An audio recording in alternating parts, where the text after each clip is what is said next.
안녕하세요. 오늘 저녁은 이원돈 목사님을 모시고 마을 목회와 디아코니아 관계를 우리가 듣겠습니다. 우리 이원돈 목사님은 또 박사학위도 하셨고 작은 교회지만 섬기는 교회로 지역 사회를 특별히 사랑하고 섬기는 그런 마을 목회의 선두주자로 우뚝 서 계십니다.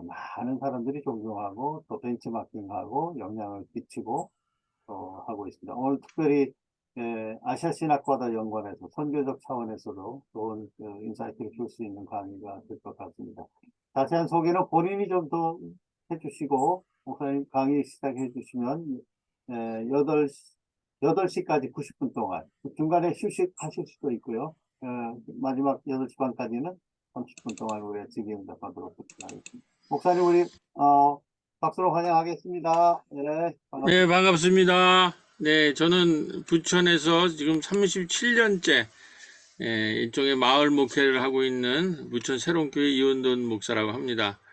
오늘 이렇게 제가 몇 차례 여기 강의한 경험이 있는데 이승열 목사님이 이렇게 그 디아코니아 이런 수업을 NCC와 함께 이렇게 개설하셔서 계속 매해 이렇게 디아코니아 훈련을 할 수 있고 또 그 중에 꼭 마을 목회를 넣어 주셔서 저는 뭐 제가 보니까 한 2년에 한 번씩 하는 것 같은데 저 말고도 다른 여러분들이 지금 마을 목회를 지금 이제 코로나 이후에 새로운 출구로 이제 소개할 수 있는 시간이 돼서 감사를 드리고 제가 뭐 최근에 그 발리 신학교를 좀 다녀온 경험이 있어서 지난번에 보니까 아시아 선교사님들이 좀 와 계셔서 그걸 좀 얘기 중에 넣을까 그랬더니 뭐 지금 아시아 선교사님들이 몇 분 계셔서 오늘 이제 그런 얘기도 좀 같이 해보려고 합니다. 지금 우리 아마 이제 지금 주제는 코로나 이후에 우리의 그 목회와 교회와 목회와 선교를 어떻게 해야 될 것인가 하는 게 이제 지대한 관심인데요. 이제 환경과 생태가 너무 바뀌어가지고, 그랬을 때에 이제 여러 이제 교수님이나 또 여러 이제 그 단체에서, 코로나19를 이제 문명 전환기로 보고, 이 문명 전환기에는 생명 목회와 돌봄 마을을 만들어야 되겠다. 이제 이런 얘기들이 나오고 있고, 특별히 마을 목회가 대안이 될 수 있다. 이런 얘기들이 지금 나오고 있습니다. 그래서 뭐 어느 정도는 지금 알려졌지만은 이게 한국 교회에 아주 본격적으로 지금 알려져 있는 상태가 아니기 때문에 오늘 아마 이런 강좌를 통해서 우리 목사님이나 선교사님들과 이제 이 문명 전환기에 어떻게 마을 목회가 무엇이고 또 마을 목회를 통해서 우리가 어떻게 이 새로운 문명 전환 시대를 맞이해야 될 것인가 아마 이제 그런 취지로 마련이 됐다고 이제 생각을 하면서 우리 이제 예장의 통합 측의 이제 노영삼 교수님은 이제 한국교회 연구원이죠. 원장님은 마을 목회가 대안이다 이런 말씀을 하시고 그다음에 이제 기독교 사회학을 하시는 실천신대에 있는 정재영, 조성동 목사님 같은 분들은 이제 이 마을 목회가 코로나 이후에 새로운 대안이 될 수 있는가, 출구가 될 수 있는가, 이제 이런 얘기들을 많이 하고 있는데, 뭐, 여기 보면 아이고 뉴스 같은 데서 추악한 이미지 마을 목회가 바꿔놓고 있었다. 이런 기사가 있고요. 지역사회를 섬기는 마을 목회가 교회에 대한 부정적 인식을 바꿔놓고 있다. 추락하고 있는 교회 이미지가 복음 전파의 길까지 막고 있는 요즘 마을 목회가 위기를 타개할 대안이 될 수 있는지가 주목이 된다. 이제 CBS에서 이런 식의 이제 보도들이 나오고 있습니다.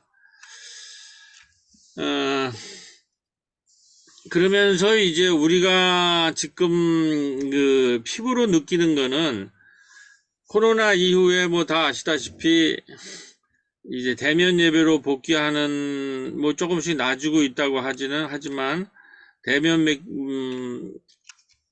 대면 예배로 복귀하는 비율이 한 30% 정도가 이제 대면 예배로 복귀를 못하고 있는 이 상황에서 더 위기는 뭐 우리가 지금 국가 경제가 이미 성장 시대가 끝나서 이제 저성장 시대로 간 거는 우리가 뭐 다 알고 있는데, 그리고 서구 교회도 이미 탈성장, 탈교회 현상이 일어나고 있는 거를 우리가 잘 알고 있는데, 그래서 옛날에 우리가 이제 많이 비웃었죠. 서구 교회 가가지고 교회가 텅텅 비어 있고, 뭐 이제 이렇다고 했는데, 이런 탈성장, 탈교회, 탈종교의 시대가 코로나 이후에 아주 본격적으로 우리가 지금 시작되고 있는 것을 우리가 지금 목격을 하고 있습니다. 옛날엔 남의 일이고 그건 서구의 일이고 이제 다른 이제 나라의 일이라고 생각했는데, 이게 이제 코로나 이후에는 아주 본격화되고 있을 때에 이제 우선 우리 선교학을 하신 한국일 교수님 같은 경우는 뭐 많은 학자들이 지금 이제 코로나 이전에 그 건물 목회 시대, 건물을 세워놓으면 사람들이 그리러 오는 그러한 닫힌 목회로에서 그 시대가 이제는 막을 내렸다. 이제는 건물 목회를 넘어서서 지역사회로 나가는, 이제 건물로 지금 교회 시대이기 때문에 더 이상 성도들이나 사람들이 교회 건물로 오지 않는다는 거죠. 건물을 크게 졌다고 그래서 그리러 오는 것이 아니라, 이제는 건물 목회라는 닫힌 목회로부터 지역 사회로 나가서 지역 사회의 마을과 함께 선교하고 또 소통하는, 전도하는 이러한 마을 목회 시대로 넘어가야 된다. 이제 이런 얘기들이 나오고 있고, 그걸 조금 더 구체화하면은 교회와 마을 사이에 마당을 펼쳐야 된다. 교회 오더라도 처음부터 지금 건물로 오는 시대가 이미 탈교회 시대가 아니거든요. 그래서 교회와 마을 사이에 교회와 마을이 소통할 수 있는 마당을 우리가 펼쳐야 된다. 요즘 뭐 우리가 얘기 많이 하는 이제 플랫폼 교회가 돼야 된다는 거죠. 교회와 마을이 교육, 문화, 복지, 생태 이러한 것을 함께 펼칠 수 있는 플랫폼, 마당을 우리가 만들면서 그 마당에서 자유롭게 우리가 소통하고 그 일부가 교회로 하나님의 은혜를 받은 분들이 오는, 그래서 그렇다면 지금 마당의 시대가 왔다라는 거, 교회 건물로 들어오는 거냐, 교회와 지역사회 한가운데 마당이라는 플랫폼이 필요하다고 한다면, 교회는 이제 건물교회 이후에 교회는 교회가 가지고 있는 인적, 물적 자원을 마을이라는 그 마을에 있는 공유지, 마을에 있는 마당, 요즘 마당을 말씀드렸는데 마당을 우리가 다시 얘기하면 공유지라고 얘기를 할 수 있습니다. 그 공유지에서 이제 교회가 내놓고 인적 물적 자원들을 이 공유지에 마당에 내놓기 시작해야 된다.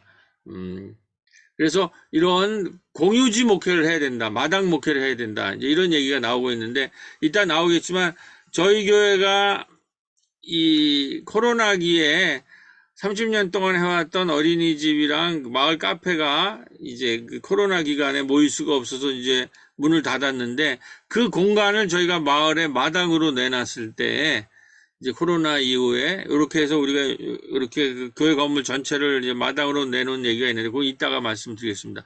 그러한 식으로 마당 목회, 공유지 목회로 전환을 해야 되고,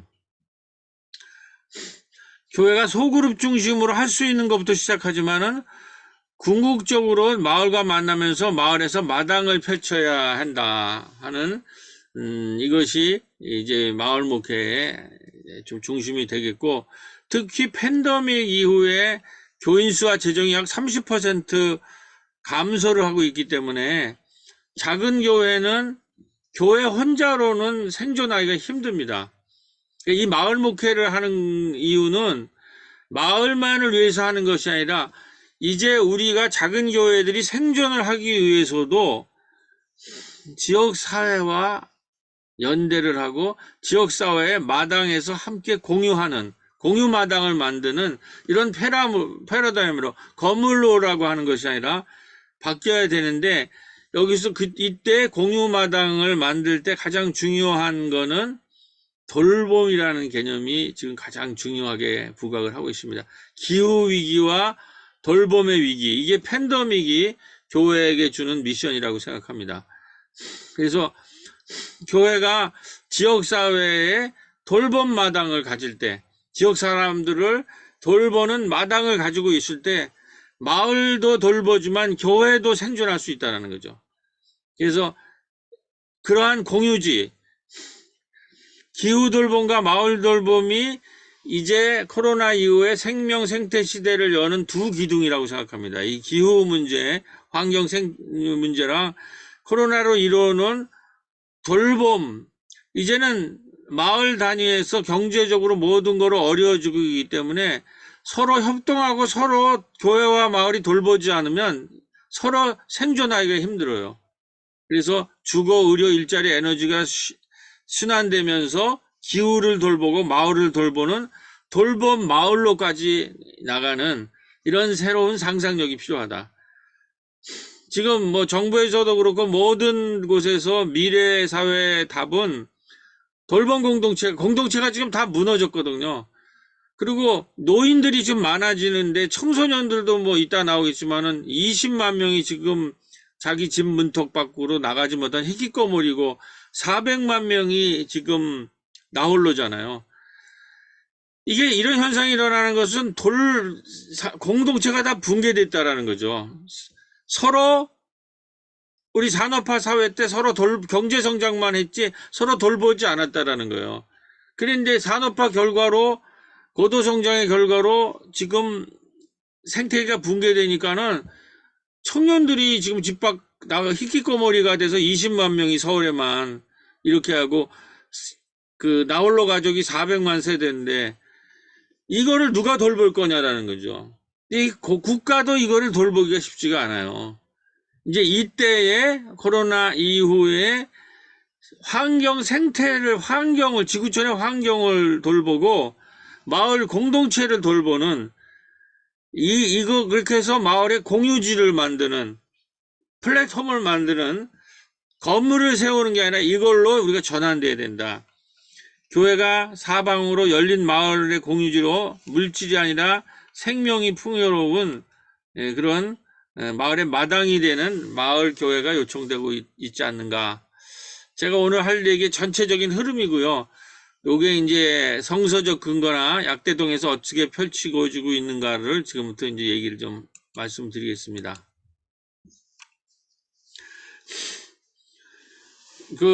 우리가 이제 오늘의 이 시점에서 예수님의 이제 갈릴리 가버나움에서 이제 하나님 나라 운동을 보면은 일종의 마을 운동이라고 볼 수가 있겠습니다. 이제 이게 성서적 근거인데 그 핵심은 예수님과 그 일행은 마가복음 1장부터 3장을 보면 예수님이 갈릴리 가버나움 일대에서 마을 하나님 나라 운동을 펼친 거를 우리가 요약해 본다면 예수님과 그 일행은 더 이상 회당 중심의 건물이 아니라 마을의 집과 집을 연결한 선교 네트워크로 하나님 나라 운동을 시작하였다. 그것은 그 하나님 나라 운동이 가버나움 마을에서 마을의 집을 연결하면서 급속도로 퍼져나가고 있는 것을 반증하고 있다. 이거를 이제 이 증거를 지금부터 제가 말씀드리겠습니다. 제일 처음에 예수님이 회당에서는 그 악령 들린 사람을 내쫓았을 때 거기 있는 사람들이 새로운 가르침이다라고 이렇게 얘기를 했잖아요. 그러니까 처음에 예수님은 회당에 들어갔는데 그 회당은 어떻게 묘사되고 있냐면 악령이 이제 살고 있는 곳으로 묘사돼요. 근데 예수님이 거기서 악령을 물리치고 나서 처음으로 들어간 곳이 다 아시다시피 1장 마가복음 1장 32절에 1장에 나와요. 베드로의 장모의 집에 가서 베드로의 장모를 화병이 걸린 베드로의 장모를 고치십니다. 그런데 거기 보면 마가복음에 보면 회당을 떠나 마을에 있는 베드로의 장모의 집으로 들어갔다고 돼 있어요.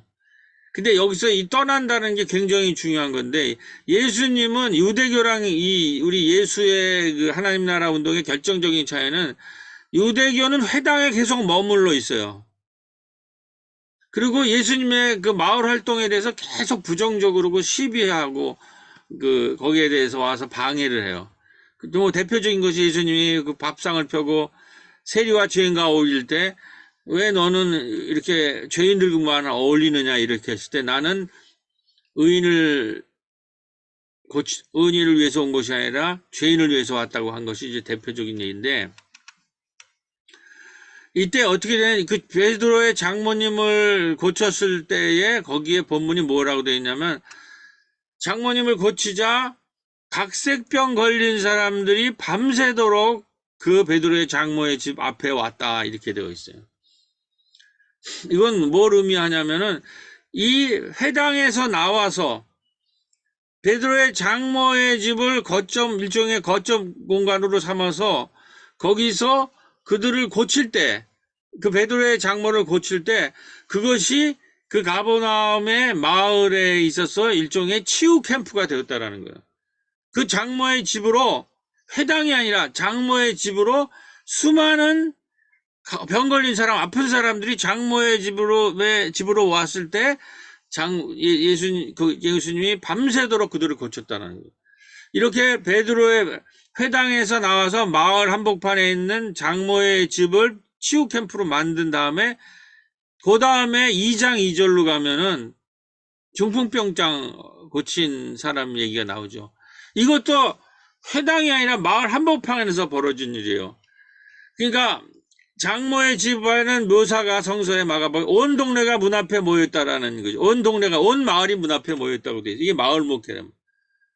그리고 이 중풍병자 고쳤을 때 마가복음 2장 2절에는 많은 사람이 모여서 문 앞에라도 용신할 수 없게 되었다. 이거는 뭐냐면 그 집에 많은 마을 사람들이 모여가지고 움직일 수 없을 정도로 마을 한복판에 있는 중풍병자의 집 앞에 사람들이 모였다는 거예요. 예수님이 가버나움에 등장하자 사람들이 회당으로 가는 게 아니라 마을로 나와서 치유를 받고 근데 여기에서는 예수님이 어떤 역할을 하십니까? 이 중풍병 환자를 지붕 타고 올라온 사람들이 와서 급하니까 지붕을 뚫고 내려왔을 때 예수님이 그 환자한테 내 죄가 사해졌다고 이렇게 얘기해요. 이거는 혁명적인 일이에요. 원래 환자를 치유하거나 이런 거는 회당에서 할 수 있고 사제들만 할 수 있는데 예수님은 일반인의 집에서 그 사죄 선언을 하는 거예요. 그러니까 이제 이게 사실은 문제가 있는 거죠. 회당 사람들한테는. 이게 일반인 가정집에서 마을에 있는 가정집에서 그 종교 기능을 하고 있으니까 그래서 이제 거기서 이제 시비가 붙어서 이제 아시다시피 그런 여러 가지 논쟁이 이제 벌어지지 않습니까? 이것은 뭘 의미하냐면 일종의 마을을 공유마당으로 만드는 거예요. 이제는 예수님이 오셨기 때문에 마을에서도 사람을 치유할 뿐만 아니라 사람을 용서하는 사죄가 용서받았다는 사죄를 선포할 수 있는 일종의 공유 공간. 다시 말해서 회당이 독점하던 하던 사죄권을 마을에서 선포하는 거죠. 치유할 뿐만 아니라 사죄하는 그런 공유 공간으로 마을이 등장하고 있다는 거예요. 이게 이제 놀라운 마을을 충격의 돌가니로 만든 다음에 예수님은 어디로 가냐면은 알페의 아들 레위의 집으로 가서 많은 세리와 죄인들과 함께 밥상 공동체를 펴기 시작합니다. 그러니까 이 그림을 이제 이거를 보면은 마을과 마을을 회당에 앉아 있는 게 아니라 마을과 마을을 돌면서 치유 캠프, 사죄 캠프라고 하는 공유 캠프를 만드시고 밥상 캠프를 만드는 것이죠. 그 다음에 1장 38절에 보면 우리가 다른 가까운 마을로 가자. 거기서도 전도하리니. 이 전도 캠프가 등장. 그러니까 마을과 마을을 1장부터 3장까지 보면 마을과 마을을 지금 도시는 돌면서 새로운 마을의 마당, 아까 플랫폼을 만들고 계시는 거 아니에요. 이제 약대동에서 이거를 실험한 게 뒤에 나온 거는데, 이게 우리가 목회가 이렇게 돼야 되는 거예요. 회당에 교회 가만히 앉아 있어가지고 와라 그래가지고 오는 사람들 예배 드리고 말씀 먹이고, 그거가 산업화 시대 코로나 이전이고, 이제는 마을로 들어가서 예수님처럼 치유 캠프를 만들고 치유 마당을 만들고 여기 사죄 마당을 만들고 밥상 마당을 만들고 교육 캠프를 마당을 만들고 다른 가까운 마을로 가자고 하는 또 전도 캠프를 만들어야 된다는 거죠. 이걸 다시 한번 요약하면은 예수님 가는 마을 활동 캠프라고 말한 말을 쓴 거는 예수님의 이 마당은 고정된 게 아니라 움직이는 거예요. 이동성, 일종의 노마드처럼.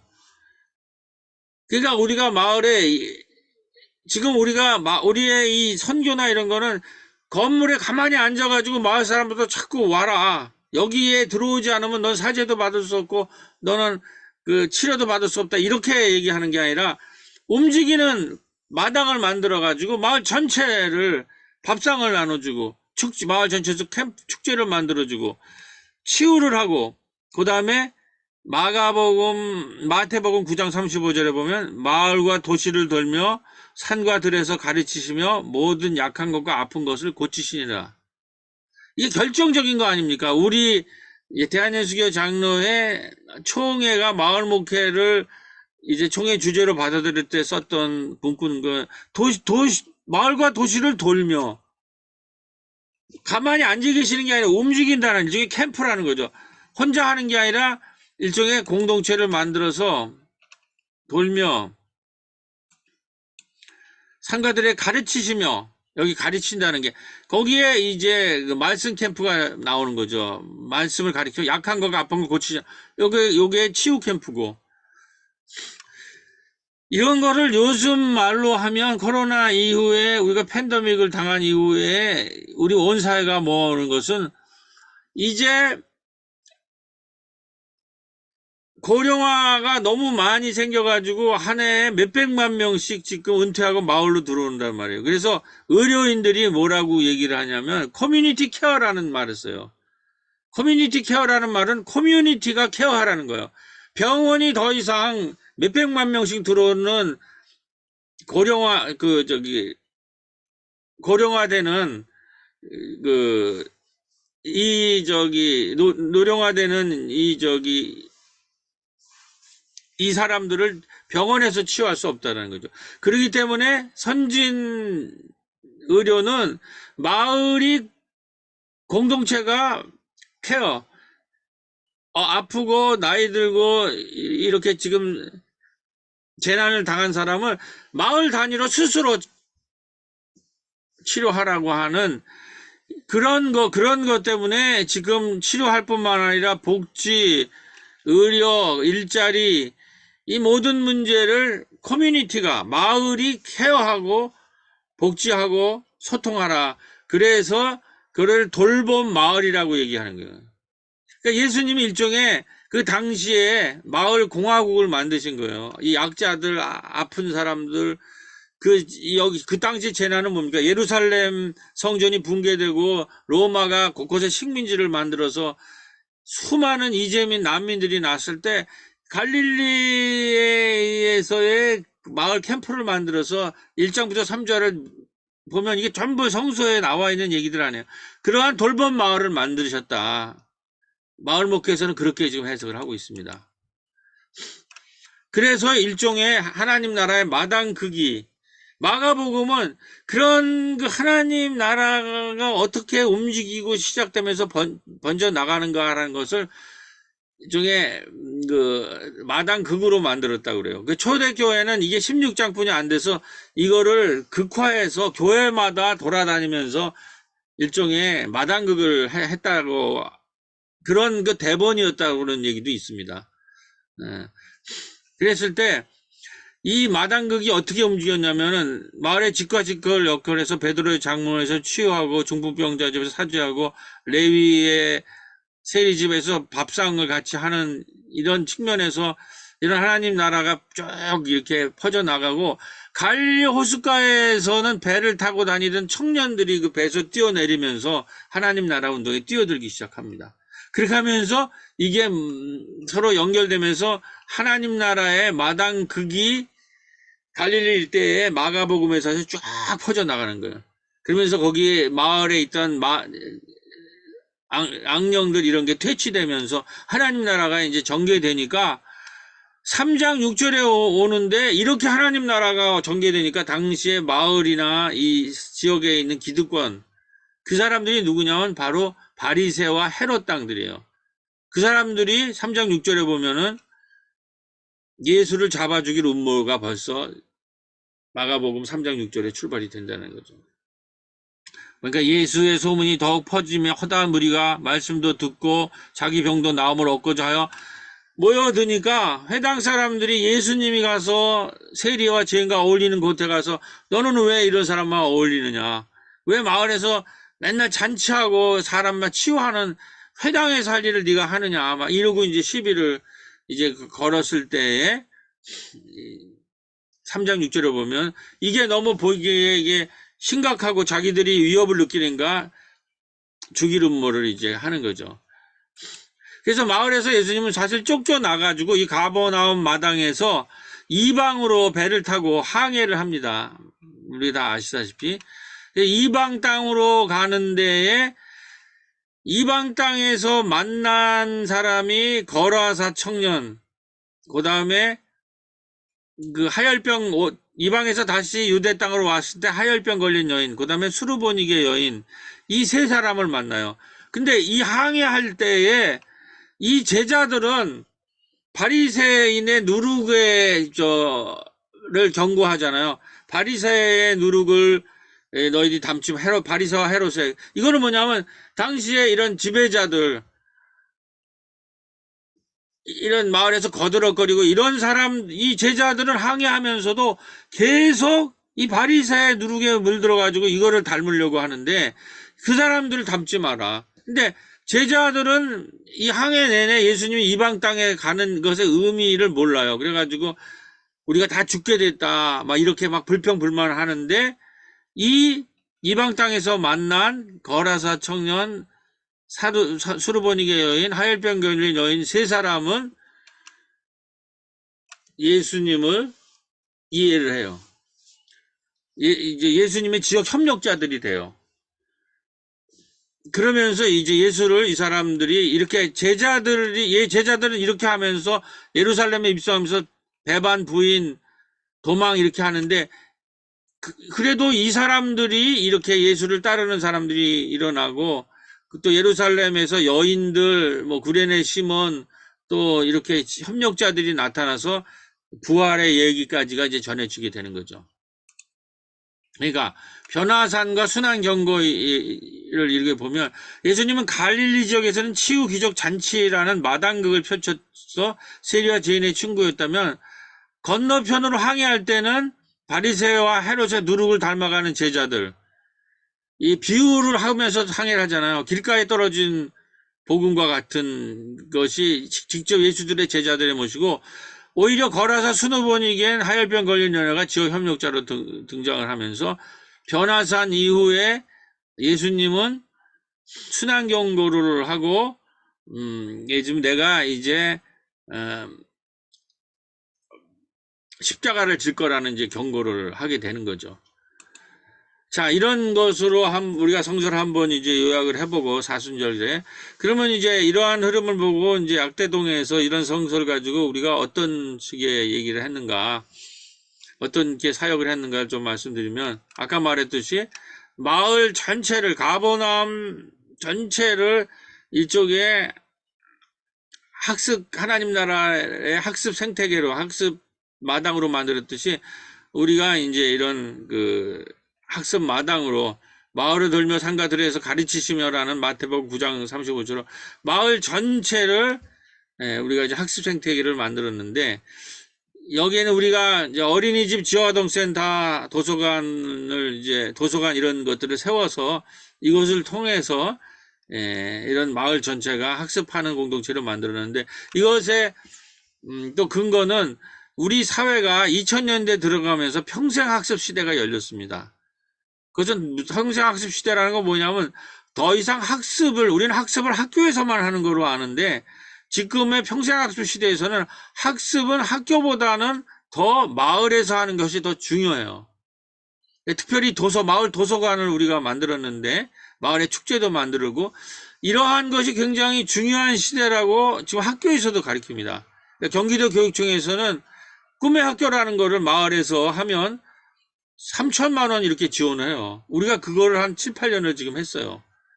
그런 평생학습 시대에 교회가 마을 전체를 예수님의 마을을 돌며 산가들에서 가르치시며라는 그런 마을 학습 생태계가 돼야 된다는 거예요. 그 다음에 밥상을 피는 게 나오죠. 그래가지고 우리가 이런 마을 곳곳에서 이제 밥상을 피는 복지 캠프를 만드는 거죠. 그래서 마을에 마당을 피니까 저희 교회는 작은 교인은 많지가 않아요. 그런데 마을 사람들과 얼마든지 이런 걸 할 수가 있다는 거죠. 그러니까 지금 탈교회 시대에 자꾸 마을 사람들을 교회로 와라. 교회로 오지 않으면 구원 못 받는다. 그래서 억지로 막 데리고 들어올 게 아니라, 물론 교회가 들어오면 환영을 해야 되죠.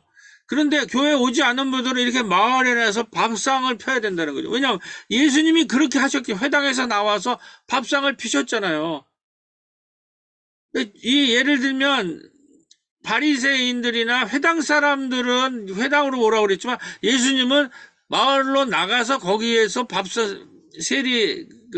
알피아 아들 세리집 안마에서 밥상을 피셨거든요.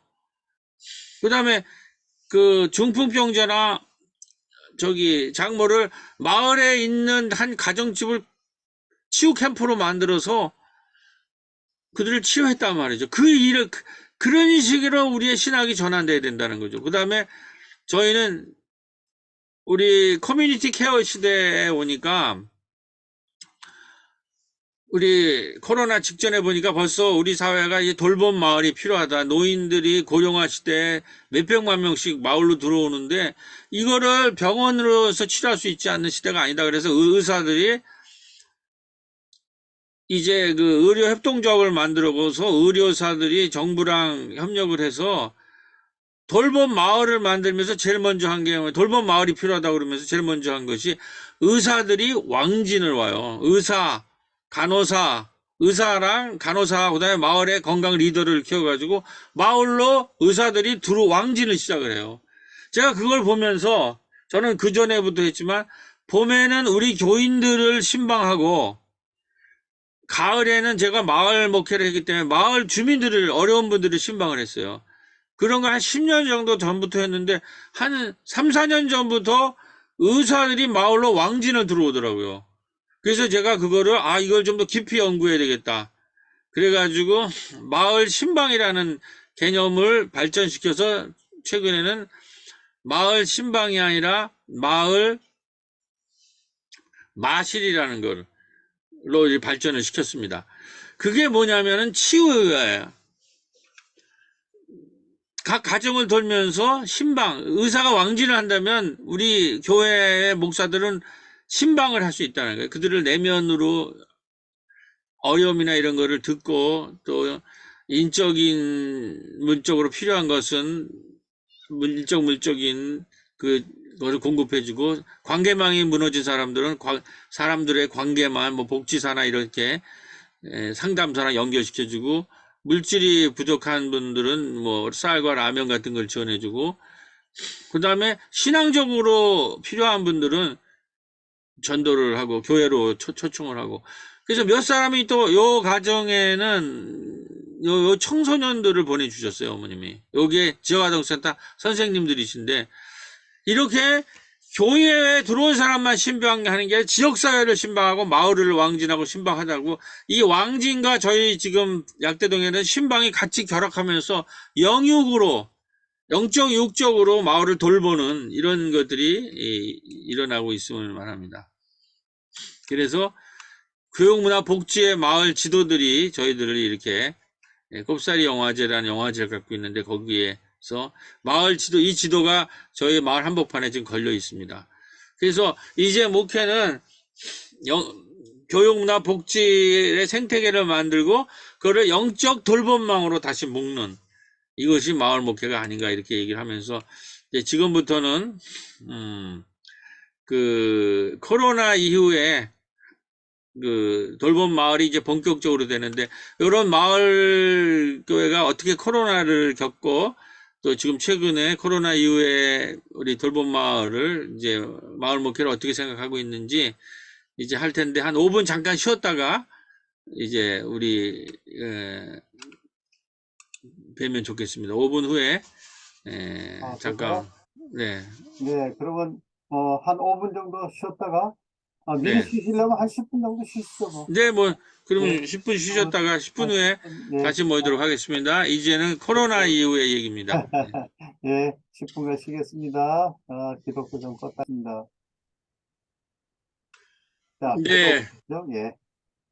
이제 지금까지는 이제 마을 목회의 이론적 근거나, 그다음에 그 초기 이제 예수님의 그 가버나움 마을 사역, 그다음에 약대동의 새로운 교회가 이제 코로나 이전에 했던 거를 뭐 뭉뚱그려서 한번 이렇게 했다면, 이제 본격적으로 우리가 팬데믹을 맞았을 때 마을에서 어떻게 대응했는가, 이제 그런 걸로, 그리고 최근에 고민이 뭔가 이런 말씀을 하는데요. 그 코로나가 뭐 다 아시다시피 우리가 맞았을 때 모든 게 다 이제 정지가 돼가지고, 그리고 나서 이제 특별히 어린이집이 저출산으로 이제 문을 닫게 됐습니다. 그 어린이집이 이제 1, 2층을 평일에 쓰고 지하 본당을 교회가 썼는데 1, 2층 하는데, 거기에 문을 닫게 돼서 이제 교회 건물도 어떻게 써야 되고, 또 그러면 어린이집 위에 사역을 어떻게 할 건가 하고, 이제 모였을 때에 우리가 이제 마을에 있는 근처교회 이제 장로님이신 임종환 교수님이라고 하는 이제 의사예요. 이분이 이제 커뮤니티 케어에 이제 하여튼 우리나라의 그 권위자 중에 한 분이신데, 이분이 이제 돌봄 마을에 대해서들 이제 말씀을 하고 해서 이제 같이 모시고 어떻게 우리가 이제 코로나 이후에 마을 목회를 할 건가라는 거 이제 교우들이랑 이렇게 이제 지금 간담회를 하는 상황 얘기 이제 그림입니다. 그랬을 때에 제가 이제 이제 임 교수님이랑 또 우리 교우들이랑 다 하고 요런 돌봄 마을로 가자고 하면서, 여기 지금 그림에는 빠졌는데 우리 지역에 있는 그 주민자치위원장님 또 시의원이랑 이렇게 임 교수님이랑 저랑 함께 모여서 이제 우리가 돌봄 마을로 이제 가는데 어떻게 했으면 좋겠는가, 이제 그런 얘기를 이제 같이 좌담회를 할 때 제가 이제 가져간 게 그림입니다. 이제 돌봄의 이제 코로나가 왔기 때문에 이제 스스로 서로 돌보지 않고선 살 수가 없는데, 가장 그 핵심적 공간이 마을인데, 보통 우리가 돌봄 그러면 사회복지적 돌봄이라고 그러면 이제 생각을 하잖아요. 그랬을 때 그게 이제 주로 이제 건강적인 돌봄이죠. 이제 코로나 그러기 때문에 뭐 접촉도 불가능하고 건강에 여러 가지 문제들이 발생하는데, 그래서 그 돌봄 마을의 건강이라는 게, 그 의료가 아주 마을이 이제 복지적인, 뭐 예를 들면 복지는 뭐 차상위 뭐 그다음에 수급 대상자 뭐 이런 아주 먹는 것 자체가 힘든 분들을 위한 그런 옛날에는 이제 돌봄이었는데, 이제 건강적 돌봄이 이제 부상을 하는 거죠. 그래서 아까 말했듯이 저기 왕진 같은 게 이제 등장을 하고 그래서 이 복지적 돌봄과 건강적 돌봄도 필요하는데, 제가 이제 마을에서 30년 정도 이제 있다가 보니까 이 코로나라는 것이 결국은 이제 가지고 오는 거는 산업 물질 문명이 붕괴된 거거든요. 이게 이제 코로나라는 것은 산업 물질 문명이라는 것이 핵심이 세 가지인데, 대량 생산, 대량 소비, 대량 폐기. 그러니까 무한정으로 생산하고 무한정으로 소비하다가 무한정으로 그걸 폐기하는 건데, 지구가 자연이 그걸 받아들일 수 없는 정도로 생산하고 소비하고 폐기해가지고 이제 생태계가 반란을 일으킨 거죠. 그래가지고 지금 기후위기나 이제 모든 것들이 일어나는데, 그러니까 더 이상 이런 산업 물질 문명의 대량 생산, 대량 소비로 지구가 견딜 수 없다라는 거죠. 그래서 이런 건강 문제라든지 이런 복지적인 문제뿐만 아니라 이런 생태적 돌봄이 필요하다. 우리가 이렇게 마구잡이로 생산하고 소비하고 폐기하는 이런 것에 대해서 마을부터 생태적인 각성이 필요하고, 이제 그러면서 생태적으로 보면 이제 노인들이라든지 어르신들이라든지 이런 분은 산업 시대에는 쓸모없는 생산력이, 노동력이 없으니까 이렇게 보는 게 아니라, 그런 사람들을 귀하게 보고 그러한 마을 공동체에 있는 우리가 그동안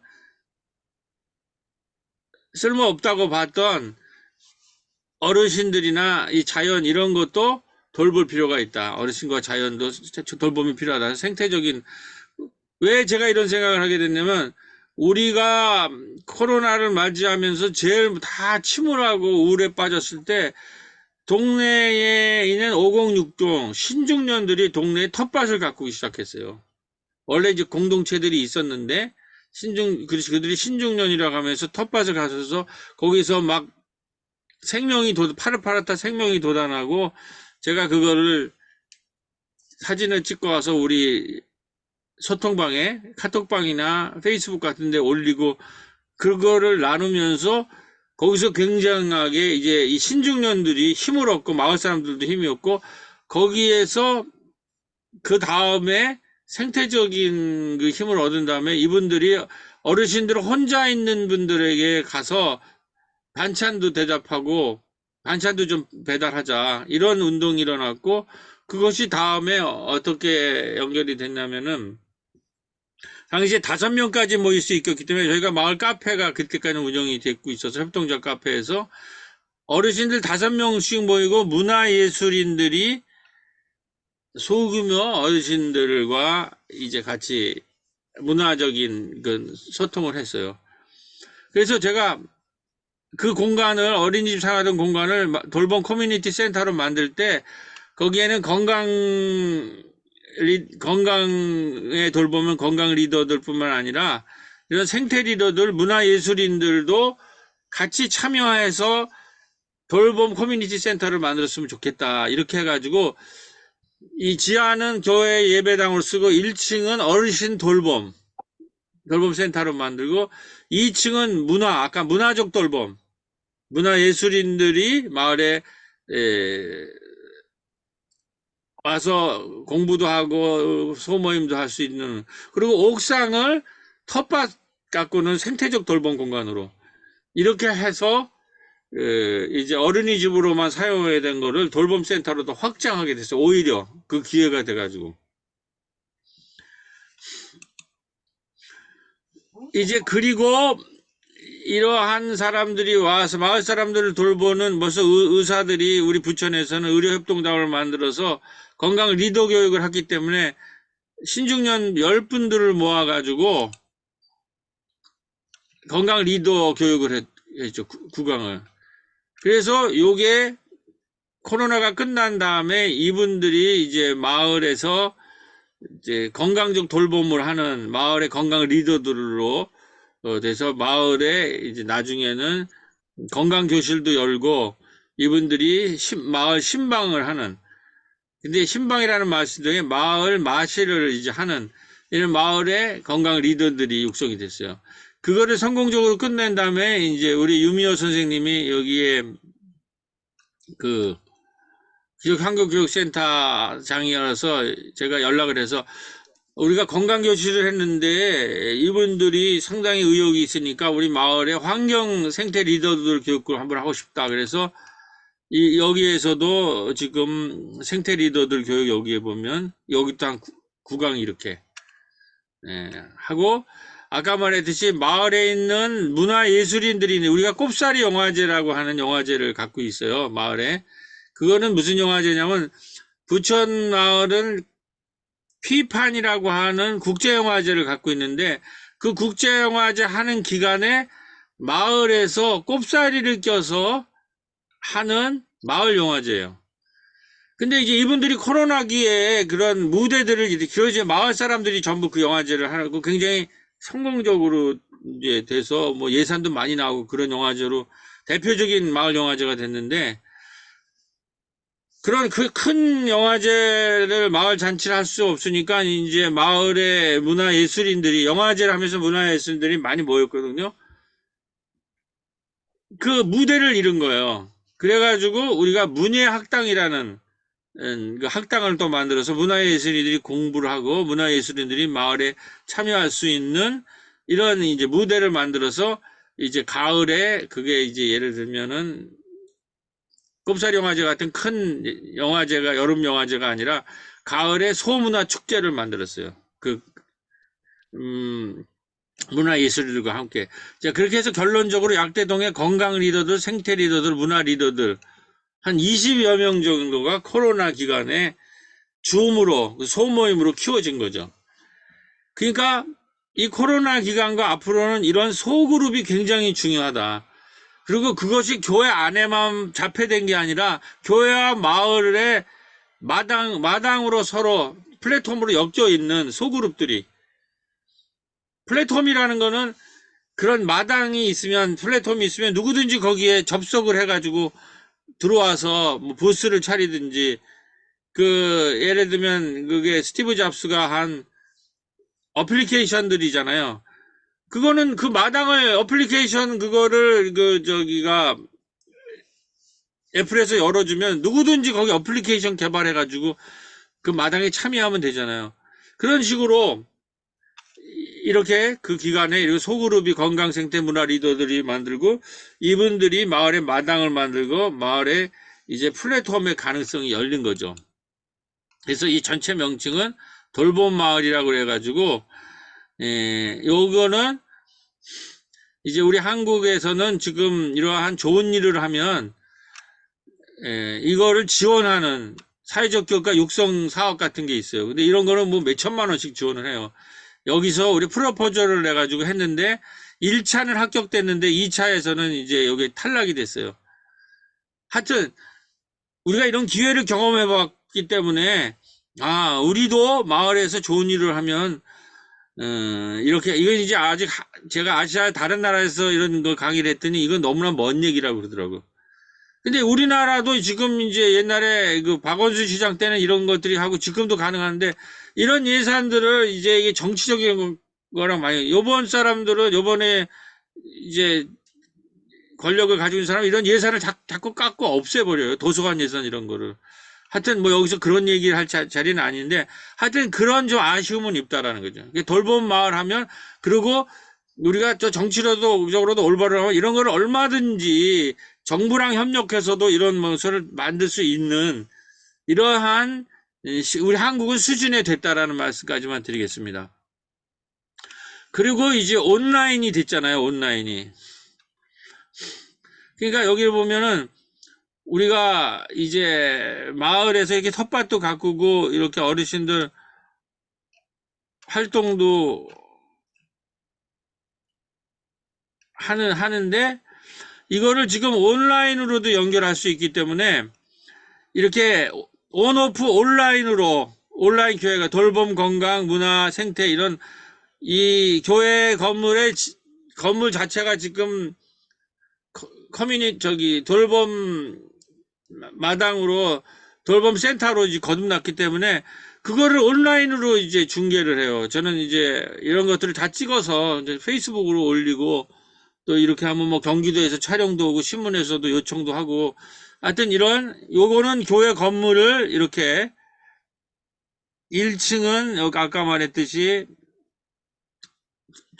어르신 돌봄, 2층은 문화 돌봄, 옥상은 생태 돌봄 이런 공간으로 만들었고 여기서 하는 교회의 예배와 함께 돌봄, 건강, 문화예술, 생태 이 모든 거를 온라인으로 연결하는 마당 플랫폼 교회가 가능하다. 온오프 온라인으로 하는 플랫폼 교회가 불가능하지 않다. 그래서 코로나 이후에 탈교회, 탈성장 시대 마을목회 전략은 건물 중심에서 마을 중심으로 변화해야 되고, 성장 중심에서 생명 생태 중심으로 변화해야 되고, 소그룹 중심으로 할 수 있는 것부터 마당을 펼치기 시작해야 된다. 그렇게 한번 요약을 해봤습니다. 자, 그렇게 해서 요것이 그 1층에서 어르신 돌봄 마당에서 하는 일들이에요. 세대 공감이라고 이름을 1층을 붙였는데 한글교실, 노래교실 여기 빠졌는데 건강교실 3가지 교실이 여기서 열립니다. 그리고 이제 지하 본당에서는 우리가 예배 드리지 않는 주 중에는 춤 동아리 같은 게 춤 동아리를 하고 이런 것들을 가능하면 영상화해서 마을 사람들과 이제 이렇게 공유하는. 그래서 우리가 보통 여름 성경학교를 열잖아요. 교회에서는. 저희는 여름 마을학교를 엽니다. 그래서 마을학교 오프닝 때 서머 바이블 스쿨 여름 성경학교를 하고 나머지 기간은 마을에 있는 곳곳에 있는 분들이 이제 프로그램들을 하는 거를 전부 연결해서 여름 마을학교를 하는데 올해는 약대동 미디어 마당에서 논다요. 미디어 마당을 만들었습니다. 그래서 여기서 지금 하는 한글교실, 노래교실, 춤동아리, 그 다음에 청년들은 여기에 영화 동아리가 있거든요. 꼽사리 영화제를 우리가 하니까 그 팀들은 영화 3분짜리를 만들어서 다 한 분씩 그걸 전부 종합해서 9분짜리에 약대동의 마을에서 펼쳐지는 영화제, 미디어, 한글 교실, 노래교실, 춤동아리 이런 모든 거를 묶어가지고 이 마을 이제 미디어 마당을 이런 주제로 여름 마을 활동을 했습니다. 이렇게 했을 때 제가 이런 거 하니까 요즘 뭐 이제 가끔씩 이렇게 강의 요청들이 좀 있는 편인데 그 강의를 준비하느라고 이제 신중년 그때 우리가 얘기를 좀 더 하려고 했더니 아이건 뉴스에서 교회 오빠는 가고 신중년이 뜬다라는 기사가 보이더라고요. 그래서 재밌어가지고 제가 기사가 재밌어 눌러 들어갔더니 저한테는 취재하지 않고 제가 페이스북 이런 데 올린 거를 가지고 한 거라고요. 취재를 했더라고요. 내용을 보면 약대동에서는 2019년부터 노인들을 돌봄 수혜자가 아닌 주체자로 세우기 위한 신중년 아카데미를 진행하고 있다. 저희가 이걸 했거든요.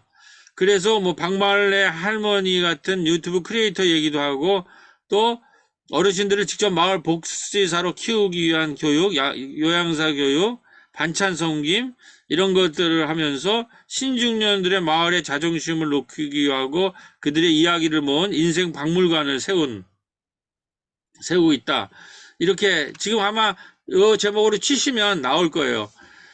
이렇게 그러니까 마을에서 이렇게 5060이 굉장히 중요하다는 거죠. 아까 말했듯이 도시 농부도 됐고 이분들이 건강 리더도 됐고 그 다음에 이분들이 이제 마을 복지사로 교육도 받고 뭐 미디어도 하고 그러니까 제일 활발합니다. 3040은 이제 아이들도 키우고 뭐 자기 일도 있어서 여유가 없는데 5060이 여유가 있을 때 교회가 이런 마을 공동체가 뭔가 마을에서 할 수 있는 이런 일들을 소개해 줬을 때 이분들이 많이 여기 참여하면서 마을을 이제 아름답게 만들고 있다 말씀을 드리고 이제 이렇게 해서 우리가 가을에는 돌봄 문화 축제를 아까 말했듯이 여름에는 꼽살 영화제라고 하는 좋은 영화제가 있는데 가을이 이제 마을 축제가 없어서 요 코로나 기간에 요 우리 문예학당이랑 여러 그동안 우리가 건강 리더들, 환경 리더들, 문예학당 이런 분들이 모이고 또 우리 지역에 청개구리 버스라고 하는 아주 그 급식 운동을 굉장히 잘해서 버스로 다니는 이런 것과 또 같이 네트워크를 해서 돌봄 문화 축제를 이제 우리가 만들었습니다.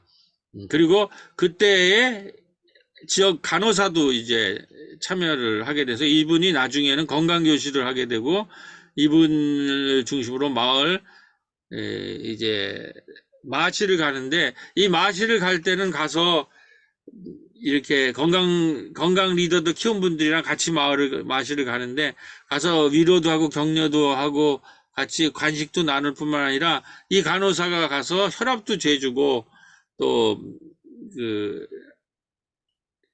혈당 그런 당 체크 같은 것도 해주시고 이러한 이제 마을 신방이 좀 본격화되고 있습니다. 그래서 작년에 가을 추수감사절에 교인들뿐만 아니라 아까 말했듯이 돌봄 문화 축제를 그 추수감사절날 같이 하고 예배 드린 다음에 이렇게 돌봄 문화 소축제를 하고 그때 또 부천 지역을 중심으로 해서 마을 목회 협동조합 창립 총회를 그 기간에 10월 19일 날 우리가 열게 됐습니다. 그러니까 이런 마을 목회가 활발해지니까 부천 지역에서 뜻 있는 분들이 5개만 모이면 우리나라에서 지금 협동조합을 만들거든요. 그래서 아까 말해서 서로 돕자, 작은 교회들끼리. 그래서 아까 여기 청개구리 같은 경우도 들어오고 여기 지역 아동센터를 하면서 목회를 하는 교회 다 작은 교회들이에요. 이런 교회들이 연대를 해가지고 이 버스를 타고 동네를 돌면서 이제 마을 문화 축제 같은 것도 같이 하고 뭐 이제 이런 흐름이 펼쳐지고 있습니다.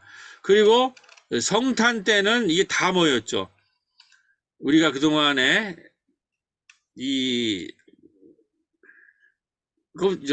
코로나기에 우리가 이제 만들었던 새롭게 찬양대 문예학당, 문화예술학당, 약태동 돌봄 네트워크 여기는 아까 말했듯이 복지적으로 어르신 돌봄만 하는 네트워크, 그 다음에 교인들 이렇게 모여서 그 성탄 2022년 성탄맞이 약태동 세대공감 송년회.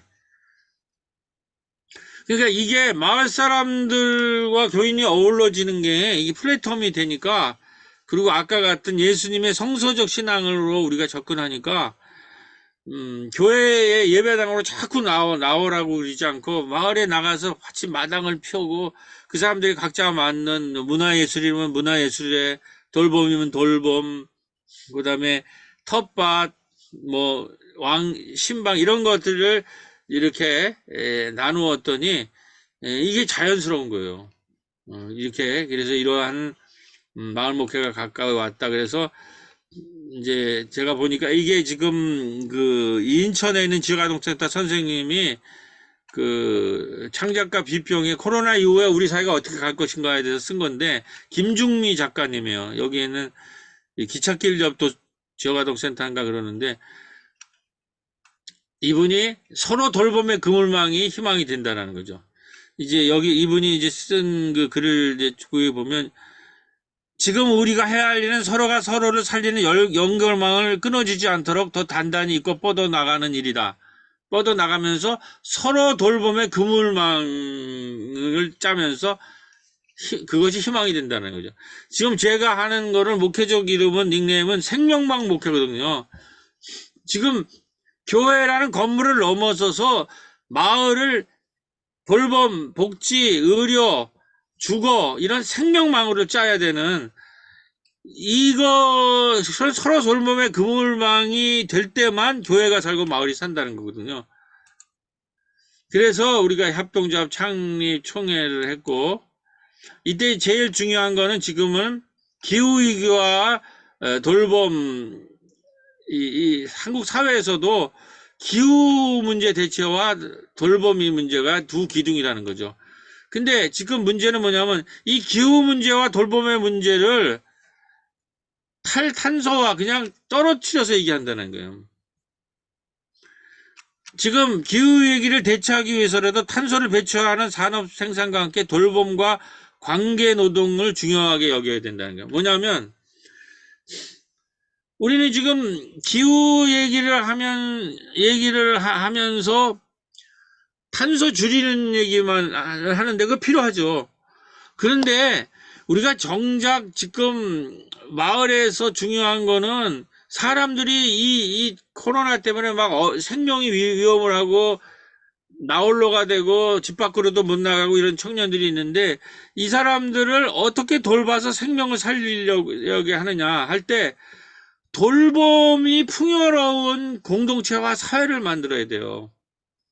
근데 지금 문제는 우리 사회 가장 코로나기 우리가 생명목회, 마을목회를 왜 얘기하냐면 산업 물질 문명의 핵심은 뭐가 풍요로운 사회냐면 물질이 풍요로운 사회를 추구해 왔다는 거예요.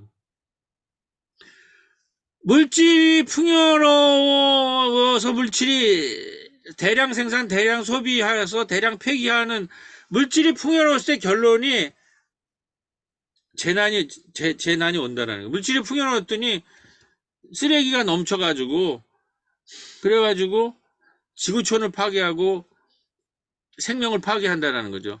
그렇기 때문에 물질이 풍요로운 거는 우리가 적정선으로 유지를 하고 지금은 물질이 풍요로운 게 아니라 돌봄이 풍요롭고 생명이 풍요로운 공동체와 마을과 교회로 가야 된다는 거죠.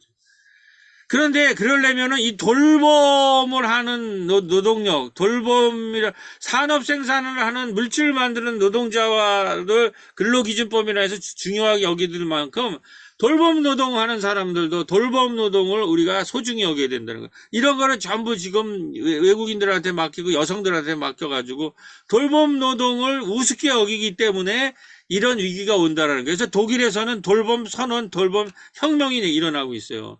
산업 물질 문명, 물건 만드는 것만큼 돌봄에 대해서 중요시 여기는 거예요.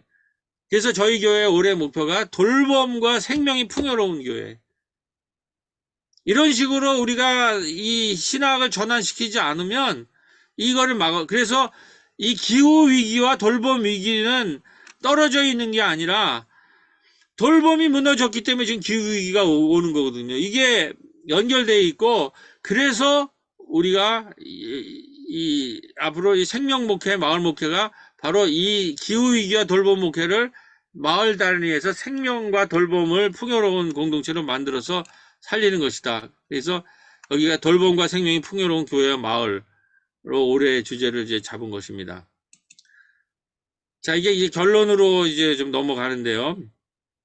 그렇게 해서 돌봄을 하는 것이 좀 성과가 있었는데, 아까 말했듯이 건강 리더 교육한 분들이 우리가 간호사님을 모시고 건강 교실이 생겨가지고, 그 다음에 또 우리 아까 말한 임종환 교수님이 인하대 의대 학장이라는 이분이랑 이렇게 다 모여가지고 여기 돌봄 리더들의 이렇게 좌담회가 열렸어요. 그리고 어떻게 마을에서 이 건강 리더들이 활동할 건가 해서 이것이 마실로 마을 신방이 마을 마실로 발전해서 이게 건강교실에서 혈압 체크하고 뭐 이러는 여기 혈압 체크하고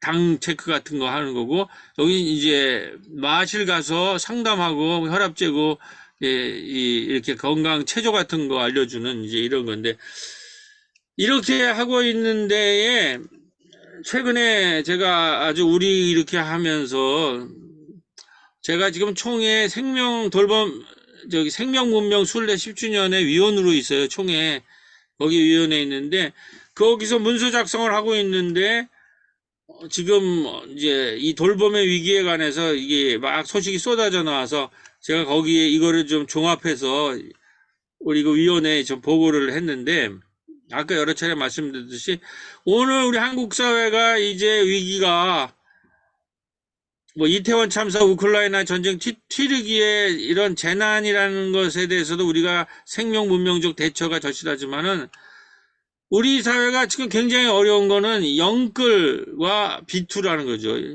영끌을 해서 부동산을 투기하고 비투를 해서 주식 투자를 하다가 중년과 청년들이 지금 폭락을 하고 길을 잃어보고 있어서 이렇게 최후의 공유지인 지역과 공동체가 붕괴되자 각자 도생이라는 고립과 동굴이 창궐하면서 방 안에 숨는 히키코모리가 서울에만 20만 명인데 서울에 있는 이런 지금 한국의 청년들의 139만 명이 금융기관 3곳 이상서 돈을 빌린 부채자라는 거예요.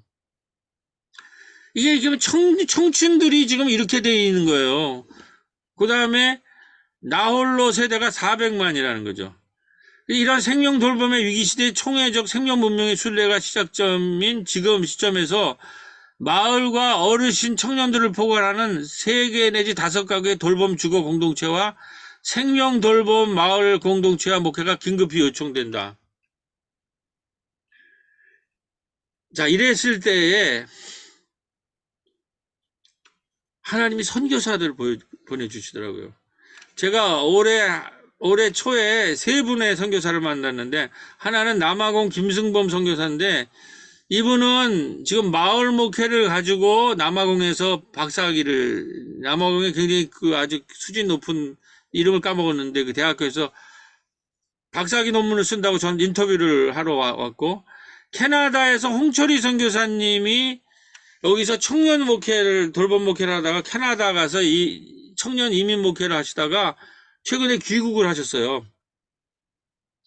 근데 그 귀국을 하시면서 뭐라고 그러시냐면, 내가 청년들이랑 이분은 같이 살면서, 공동체에서 살면서 목회를 하시는 분인데, 거기에서 코로나가 있어서 청년들을 만나기가 쉽지 않아서 지금 이제 여기로 이제 나이도 은퇴할 나이가 돼서 돌아왔는데, 돌아올 때쯤 제가 청년들을 만나기 위해서 그 슈퍼 같은 데, 캐나다에 한인 슈퍼 같은 데서 같이 밥을 먹고 싶거나 같이 공동체를 이루면서 그룹홈을 할 사람들은 연락을 달라고 그랬더니, 청년이 연락을 하는 게 아니라 한인 1세대 어르신들이 계속 전화를 한다는 거예요. 같이 가서 밥을 먹을 수 있느냐. 외롭다고.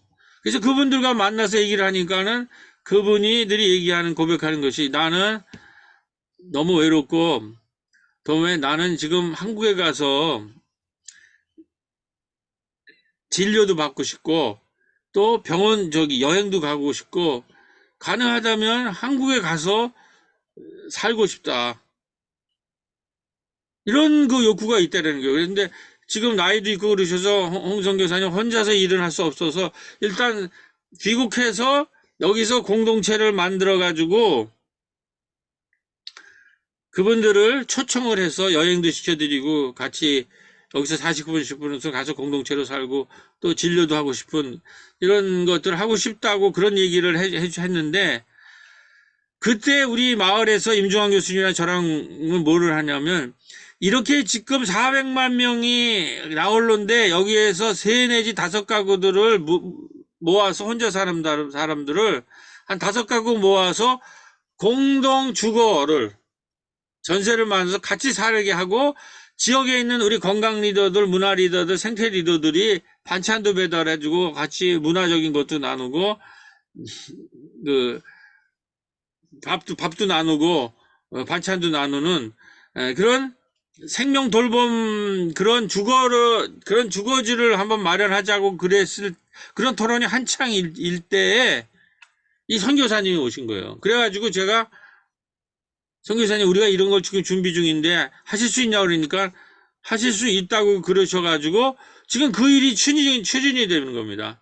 제가 종교개혁 500주년 때 독일에 갔더니 독일에서 혼자 된 어르신들을 모시고 바로 세를 얻어가지고 그 사람들을 돌보면서, 교회가 돌보면서 외롭지 않고 공동체를 만들면서 살고 있더라고요.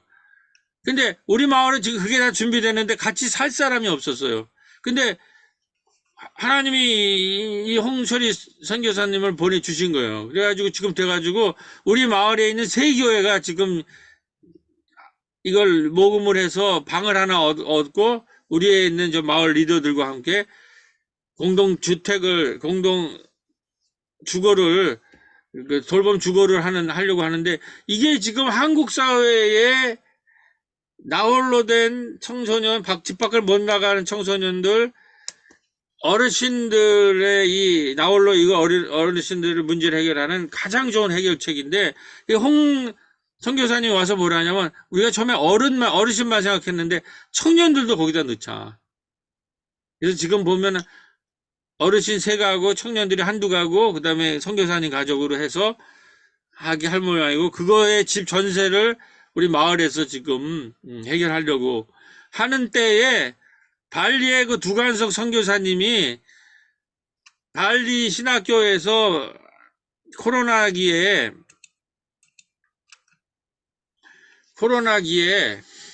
뭐를 하셨냐면, 마을 목회를 강의를 할 수 있느냐고 줌으로 저한테 요청을 해왔어요.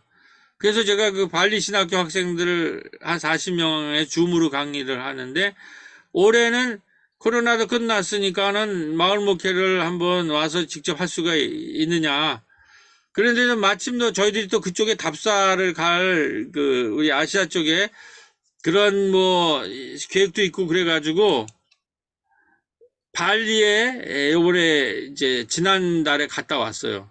그러면서 거기에서 마을 목회 오늘 한 내용 비스름하게 좀 쉽게 해가지고 했는데, 아까 말했던 우리가 마을을 이렇게 마당을 만들고, 이게 지금 이방 땅 거라사 수르보니게 여인들처럼 항해를 가잖아요. 이런 식으로 그때 제가 쓴 강의록이에요.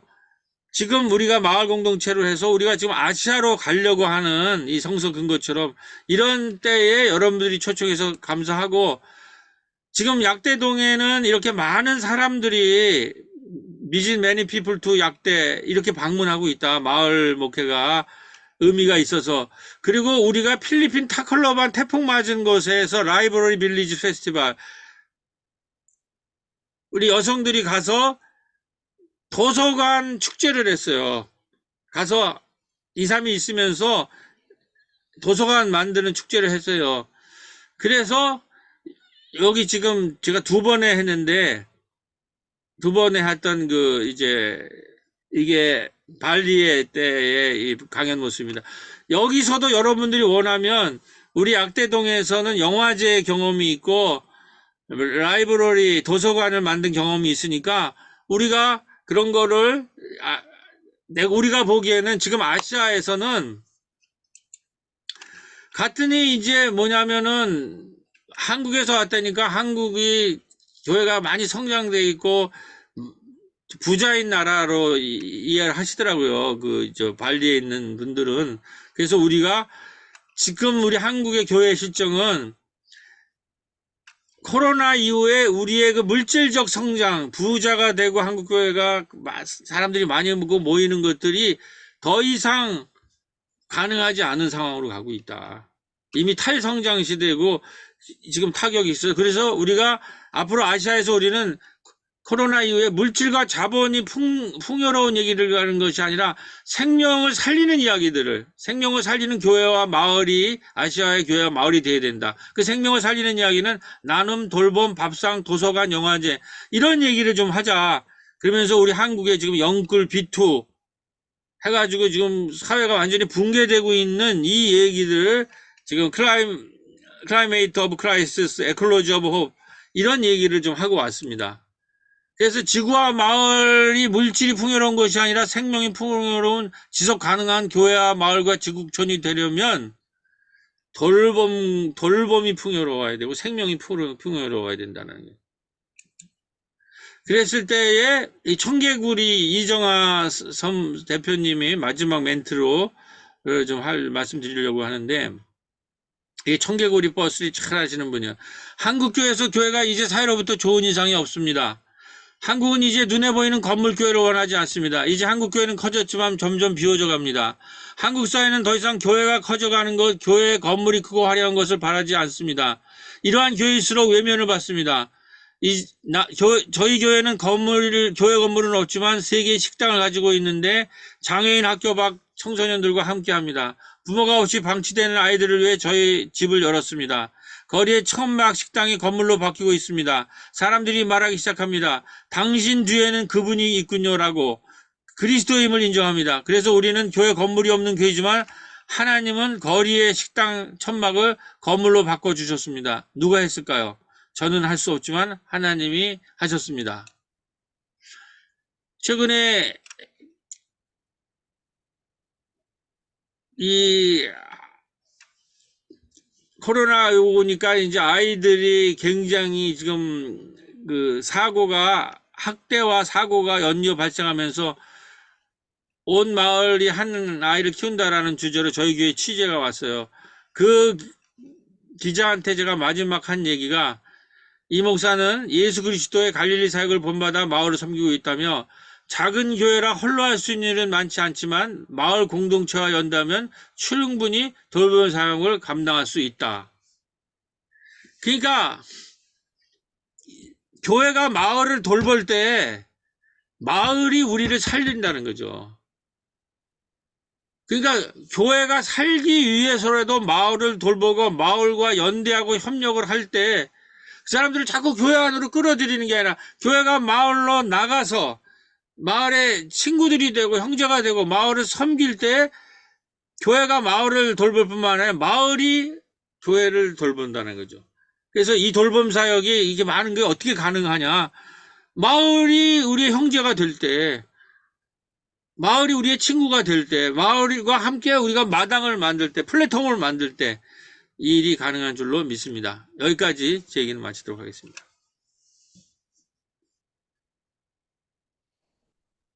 수고하셨습니다. 네, 감사합니다. 감사합니다. 목사님, 감사합니다, 목사님. 화면 공유한 거는 꺼주시면 네, 더 좋겠습니다. 예, 아주 감사합니다. 열광을 해주셨습니다. 감사합니다. 저도 이제 감사합니다. 이 감사합니다. 목사님 강의 감사합니다. 여러 번 들었고 또 현장도 가보았고 시대적 상황 또 여러 가지 사회적 상황에 맞춰서 계속 그런 신학적인 생각들과 근거들을 가지고 변화해 가고 있고 또 적응해 가시면서 그때그때마다 이렇게 좋은 그 생각들을 발전시켜 나가시는 모습을 보여주셔서 너무나 감사를 드립니다. 자, 뭐 시간이 많이 있어요. 한 35분 정도 질문들을 좀 하시면 좋을 것 같습니다. 시간이 없어서 빠져나가신 분들도 몇 분 계신데 우리 최희철 선교사님 또 우리 유재철 목사님, 저기 기자님 그렇게 관심 있는 분야라서 특별히 오늘 들어오셨는데 또 계속 앞으로 또 같이 공부하시면 좋겠고요. 또 특별히 또 이제 돌봄 사역을 위해서 서울역 앞에서 노숙인들과 함께 살고 계시는 우리 이윤 선교사님이고 오늘 시간이 어려워서 못 들어오셨지만 여러 지구촌 곳곳에 선교사님들과 또 사회복지 현장에 계시는 신부자들도 많이 계시기 때문에 이제 도움이 됐으리라고 생각이 듭니다. 또 특별히 또 우리 미얀마에 계시는 우리 세미 목사님, 미얀마 분이지만 한국어를 한국 사람 이상으로 너무 잘하셔요. 관심 있는 분야 많을 텐데 지금도 미얀마의 어려운 그 정치적 여건 속에서도 아이들을 돌보고 또 돌봄 사역을 직접 하고 계시는 분입니다. 자, 질문들 좀 하시면 더 좋을 것 같아요. 네, 먼저, 제가 질문을 해도 예, 되겠나 말씀하세요. 모르겠는데, 네, 네. 지방에 계시는 그 목사님들이 우리 이런 사역들을 굉장히 연결되기를 이렇게 바라는 것 같습니다. 그래서 저한테도 이제 전화로 이렇게 자문을 구하고요. 그 마을에 그 의료 선교 하시는 분과 연결했으면 좋겠다. 근데 본질은 이렇게 보니까 우리 새로운 교회 모델, 마을 목회를 이렇게 적용하는 걸 연결하면 더 좋겠다. 이렇게 생각이 듭니다. 네. 그저 책으로, 부천 새로운 교회에서 하시던 일들을 그전에는 자료집으로 이렇게 봤는데, 직접 들으니까, 예, 아주 그냥, 잘 기억이 됩니다. 고맙습니다. 아멘. 유재철 선생님은 기독교 신문의 편집 사장 기자로 그걸 많이 하고 계시고 특별히 디아코니아적인 사역에 대해서 관심을 많이 갖고 계십니다. 아까 임종환 교수님에 대해서 이제 잠깐 소개를 하셨는데 인하대학 의과대학의 과장 교수로 계시는 분이 의료협동조합을 만드셨고, 그런 의료협동조합의 설립에 인볼브 할 수 있는 많은 의사들을 네트워킹화 해가지고, 협력해서 지역 단위를 이렇게 도와주시는 사역들을 직접 하고 계시고요.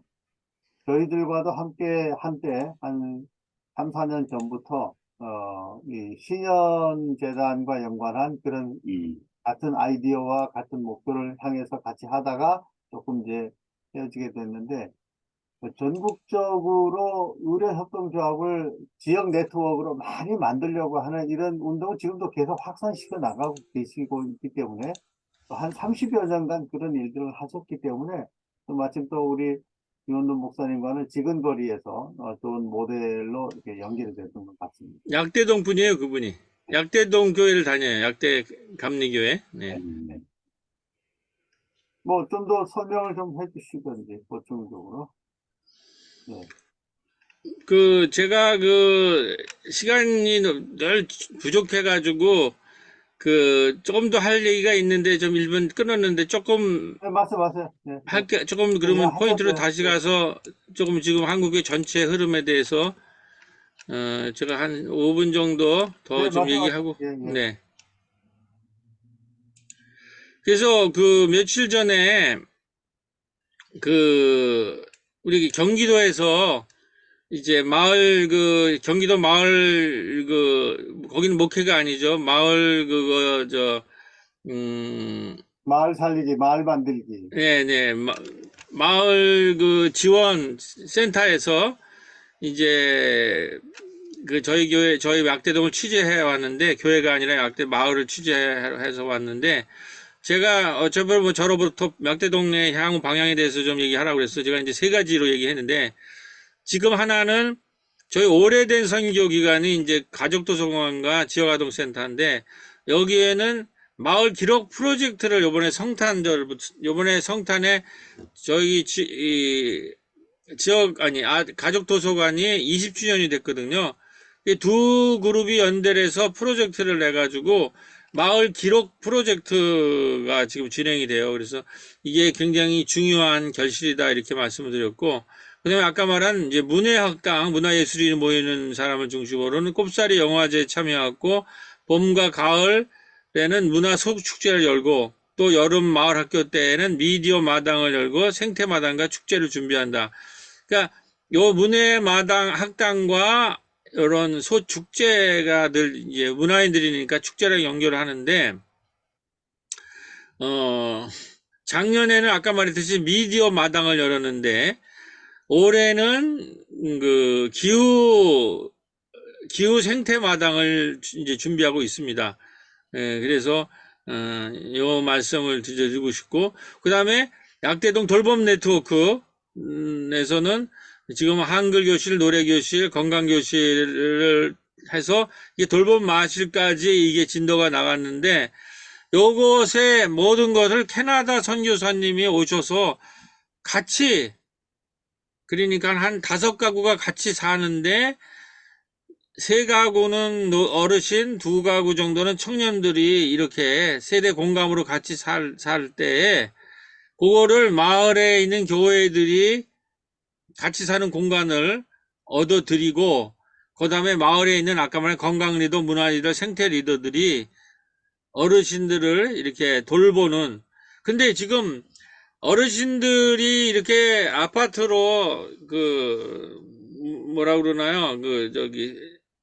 임대주택식으로 들어가는 것도 부천에 있는데, 그것에 어르신들만 그렇게 모아놓고 그분들이 혼자 된 사람들이라고 이렇게 하면은 낙인이 찍혀가지고 그게 공동체가 상당히 어려워진다고 그러더라고요. 그래서 반드시 이분들을 고립시키지 않고 마을의 한가운데 사람들과 마을 공동체랑 같이 살아야 돼요. 그러려면 교회가 나서야 된다는 거죠. 교회라든지 마을 공동체랑 연결이 되지 않은 어디 좋은 시설에 연립주택이나 임대주택이 어려지면 그 동네는 저기는 좀 가난하고 임대주택된 노인들 사는 데야. 이런 식으로 되면 그냥 그 사람들 고립되는 거죠. 이거 살려면 지역사회가 참여해서 아까 말했듯이 문화예술인들이랑 이 같이 해서 공연도 하고 동네가 도시락 배달도 하고 그 다음에 그 생태적으로 뭐 야유회도 가고 자연과도 이렇게 하는 그렇기 때문에 아까 돌봄이라는 게 건강 복지적 돌봄이 아니라 문화적 돌봄, 생태적 돌봄까지를 해야 이 사람들이 고립이 안 된다는 거죠. 이제 그거를 한번 요건 지금 막 이제 과도기고 지금 하고 있고 제가 그래서 우리 마을목회 선언문을 이제 썼는데 1차 때도 제가 쓰게 되고 2차 때도 쓰게 돼서 그 얘기만 잠깐 하고 마무리하겠습니다. 뭐 긴데 자 1번 우리는 날마다 우리 삶에서 우울, 불안, 고립, 분노, 중독을 일으키는 낡은 산업 물질 문명의 소화에서 탈출해서 생태 문명이라는 대화로 넘어가는 그 길을 배울 수 있는 가장 좋은 길이 마을 공동체임을 깨달으며 그러니까 지금 우리가 신학적으로 입적으로 볼 때에 대량 생산, 대량 소비, 대량 폐기라고 하는 그 산업 물질 문명이 이것이 지금 코로나를 일으킨 건데 이 재난을 이 산업 물질 문명을 이대로 놔두면은 우리의 날마다 삶은 우울, 불안, 고립, 분노, 중독이라는 거예요. 이 대량 물질의 풍요를 추구하다가 결국 우울, 불안, 고립, 분노, 중독에 대한 소화에 갇힌 사람이 됐다는 거죠. 그래서 이 소화에 갇힌 우리의 신앙의 행심은 개인 구원이라는 거예요. 이제 코로나를 이후에는 나 개인만 구원받는 게 아니라 소화에서 대화적 구원으로 가야 된다는 거예요. 내가 개인 구원의 중심이 아니라 나와 함께 이웃, 타인의 구원, 그 다음에 더 큰 거는 생태적 구원까지를 얘기하는 대화적 구원을 얘기하는 이것이 가장 우리 그러니까 교회 중심적인 것이 아니라 마을 중심적이라는 이러한 대화적 구원을 배울 수 있는 가장 좋은 길이 바로 마을 공동체라는 거죠. 그리고 산업 물질 문명에서 생태 문명으로 전환기에 우리 스스로가 새로운 생태계가 되고 작은 마을이 되어 일주일에 4일 하루에 6시간 일을 꿈꾸며 나머지 기간은 평생학습 생태계에서 함께 공부하고 마을 기업과 사회적 기업을 창업하고 유기농 생태마을 축제를 꿈꾸는 마을로 함께 키워가자. 요 얘기는 무슨 말씀이냐면 제가 우리나라 지금 69시간 노동을 하자는 얘기가 나오잖아요. 이전에 쓴 거예요. 제가 그거를 겨냥해서 쓴 게 아닌데 이게 말이 안 되는 것이 지금 선진국으로 우리나라가 입구에 있다 그러는데 어떻게 69시간을 일합니까? 지금 그러니까는 이렇게 4차 산업혁명이 되고 이렇게 고도문명이 되면은 AI도 한다면 그 AI가 하는 것에서 우리가 잘 정치적으로 분배를 하면 우리는 일주일에 4일과 하루 6시간만 일을 해도 지구촌이 함께 살 수 있는 생산량을 유지할 수가 있다고 그래요. 이게 과학적 결론이에요. 그럼 나머지는 AI한테 맡기면 되잖아요. AI나 이런 기계에. 그러면 우리가 거기서 노동에서 해방되는 그런 거를 가지고 뭘 해야 되느냐. 그게 평생학습을 한다는 거죠. 아까 말했듯이. 하고 싶은 거를 마을에서. 그 다음에 사회적 기업 같은 거, 함께 사는 기업을 창조하는 사회적 기업을 그 시간에 만들 수 있는 지금 8시간, 10시간 일하고 온 사람이 또 공부하자고 또 평생을 학설하자 사회적 기업을 창업하자고 할 수가 없잖아요. 이렇게 노동시간을 줄이면 그 시간에 평생 학습을 하고 사회적 기업을 창업하고 유기적 생태 축제를 만들 수 있어요. 마을에. 이게 우리가 말하는 생태 마을이에요. 돌봄 마을이라는 거죠. 이걸 할 수 있는 기반이 AI도 있고 인공지능도 있단 말이에요. 있고 4차 산업혁명이 있으니까 이걸 잘 해서 여기서 나오는 잉여물을 잘 나누면 이런 유토피아가 가능해요. 근데 이거를 또 독점하려고 하니까 이런 사회가 왔는데도 69시간 일해라는 얘기가 나오는 거예요. 이 이념을 누가 가져가겠다는 얘기예요. 이런 얘기들을 이제는 할 때가 됐다라는 거죠. 충분하게 일주일에 4일 하루 6시간만 일을 해도 다 함께 이거 잘 분배만 하면 다 함께 살고 그 남는 시간 가지고 평생 학습하고 사회적 기업 창업하고 유기농 축제를 할 수 있다는 얘기죠. 이게 마을의 가능성이에요. 그래서 우리 마을은 무한경쟁 승적 독특이라는 가짜 뉴스를 퇴치하고 협동, 소통, 돌봄, 공감, 공유의 새 문명의 복된 소식을 전하는 새로운 마을 마당과 미디어들이 돼야 된다. 그러니까 이게 모든 무한경쟁 승자독식이라는 것이 경쟁해야만 되고 우리가 독점해야 되만 우리가 선진국이 되고 잘 살 수 있다는 게 전부 가짜 뉴스라는 거죠. 이제 우리는 AI나 이런 거 잘 활용하면 협동, 소통, 돌봄, 공감, 공유의 새 문명을 이 코로나를 겪으면서 우리는 만들어낼 수 있다는 거죠. 그래서 더 이상 건물 중심으로 모이는 교회를 넘어 마을 곳곳에 움직이고 이동하는 마을의 돌봄 캠프가 되어서 마을을 신방하고 생태적이고 건강하며 문화적인 돌봄이 충만한 생명 공동체가 될 수 있다는 거죠. 그래서 마을 단위로 그래서 결론은 마을 단위로는 작은 단위로 협동과 자치와 생명 생태 공동체를 만드는 일부터 시작해서 궁극적으로는 전국 240개의 시군구마다 마을 목회 협동조합을 세워 생명과 평화의 마을 공동체를 세우는 상상력과 꿈을 가지고 기도하며 행동해 나갈 것이다. 무슨 얘기냐면 이 부천에서 지금 5개의 마을 목회 협동조합이 세워졌어요. 이거를 지금 시군구 단위까지 가야 된다는 거죠. 사람들이 무슨 모범을 봐야 될까요? 아, 이게, 이런 상상력, 이게, 우리가 조금만 더 새 문명에 잘 하면, 이런 협동, 소통, 돌봄, 공감, 공유를 하면, 우리가 다 같이 잘 살 수 있고, 평생 학습도 있고, 생태 축제도 할 수 있고, 사회적 기업도 창출할 수 있다. 다 같이 사는.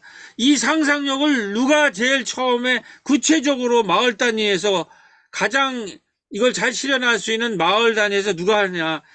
교회가 해야 되는 교회. 교회가 마을의 마당이 돼서.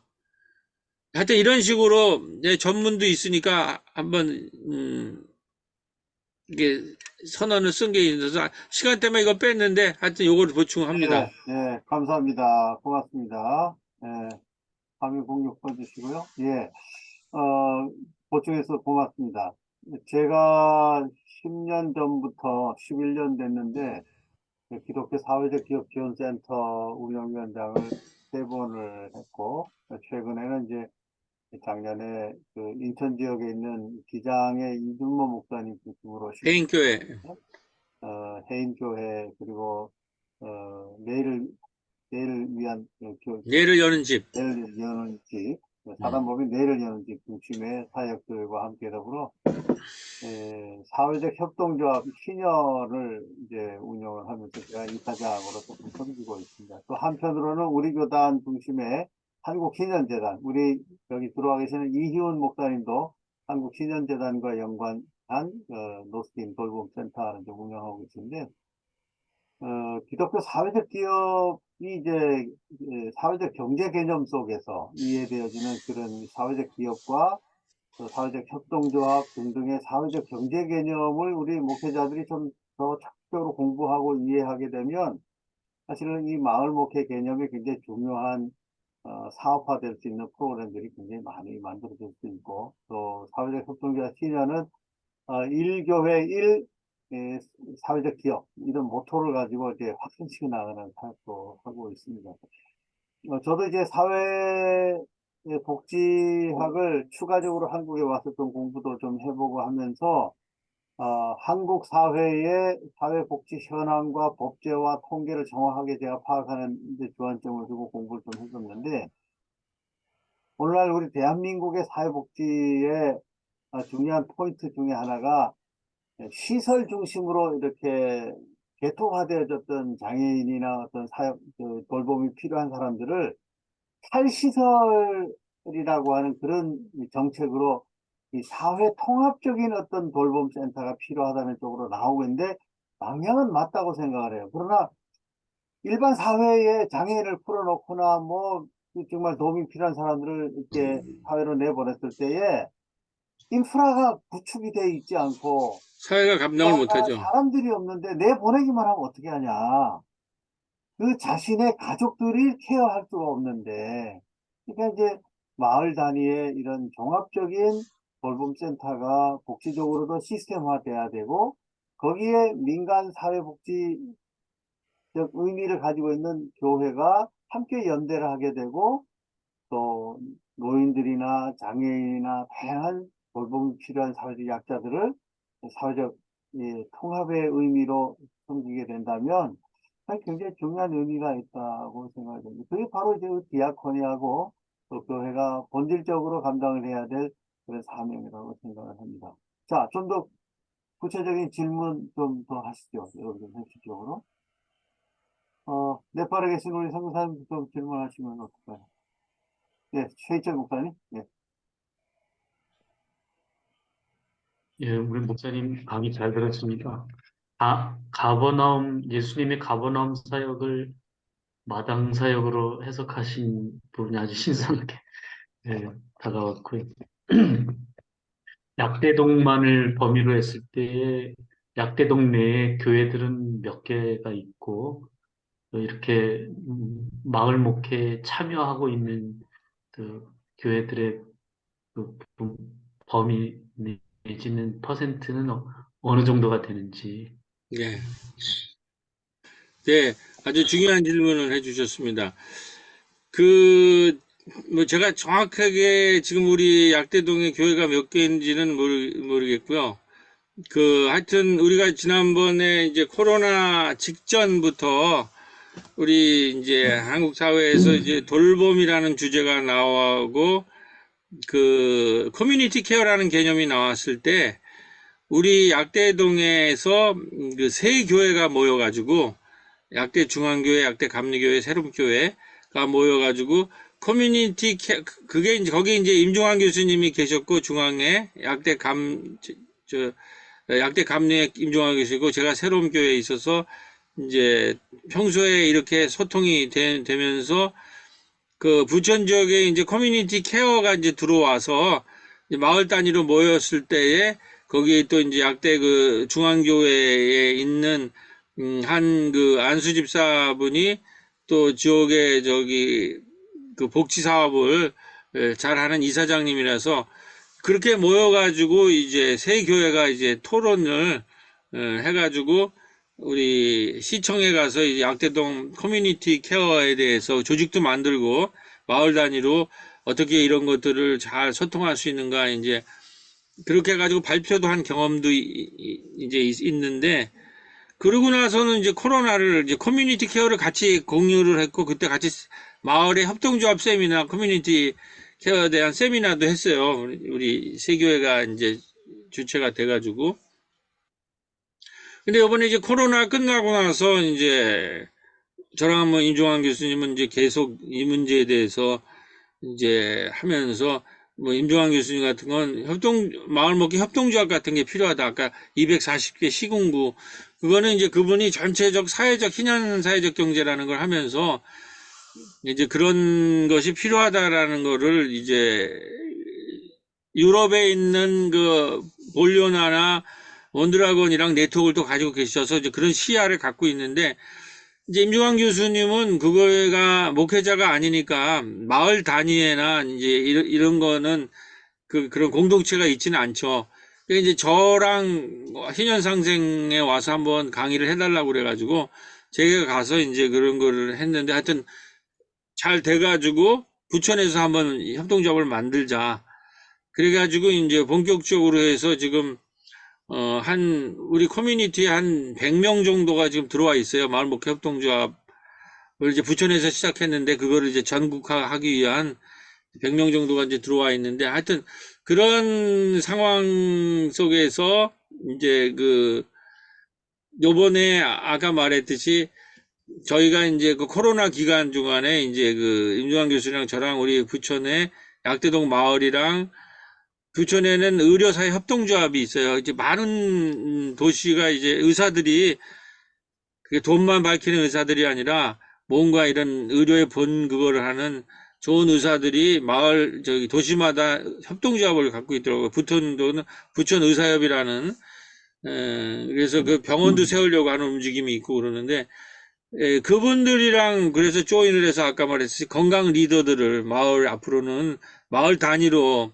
사람들을 돌봐야 되는 건강 리더 그래서 고치가 발전시켜서 저기 생태 리더들 뭐 그다음에 문의학당 이런 식으로 그게 발전했는데 요번에 이제 이렇게 뭐 400만의 나홀로가 있고 20만 명의 이제 청년들이 이렇게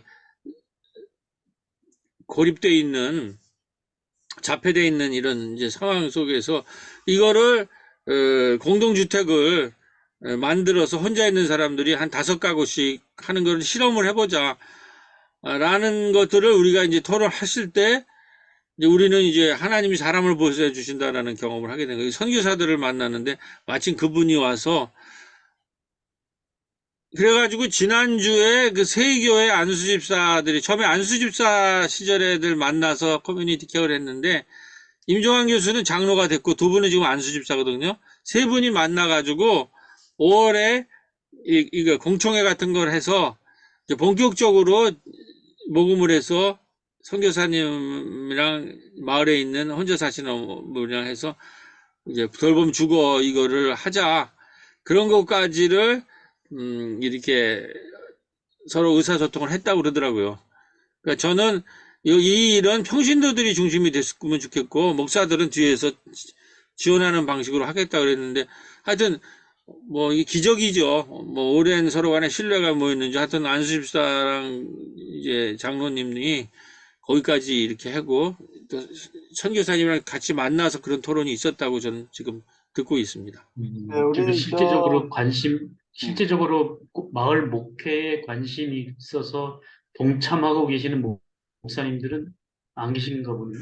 아니 그 지금 세교회는 이제 관심이 있죠. 다 있으시는 분인데 그 아무래도 일반 교회들은 그냥 관심은 있지만 집중할 수가 없으시더라고.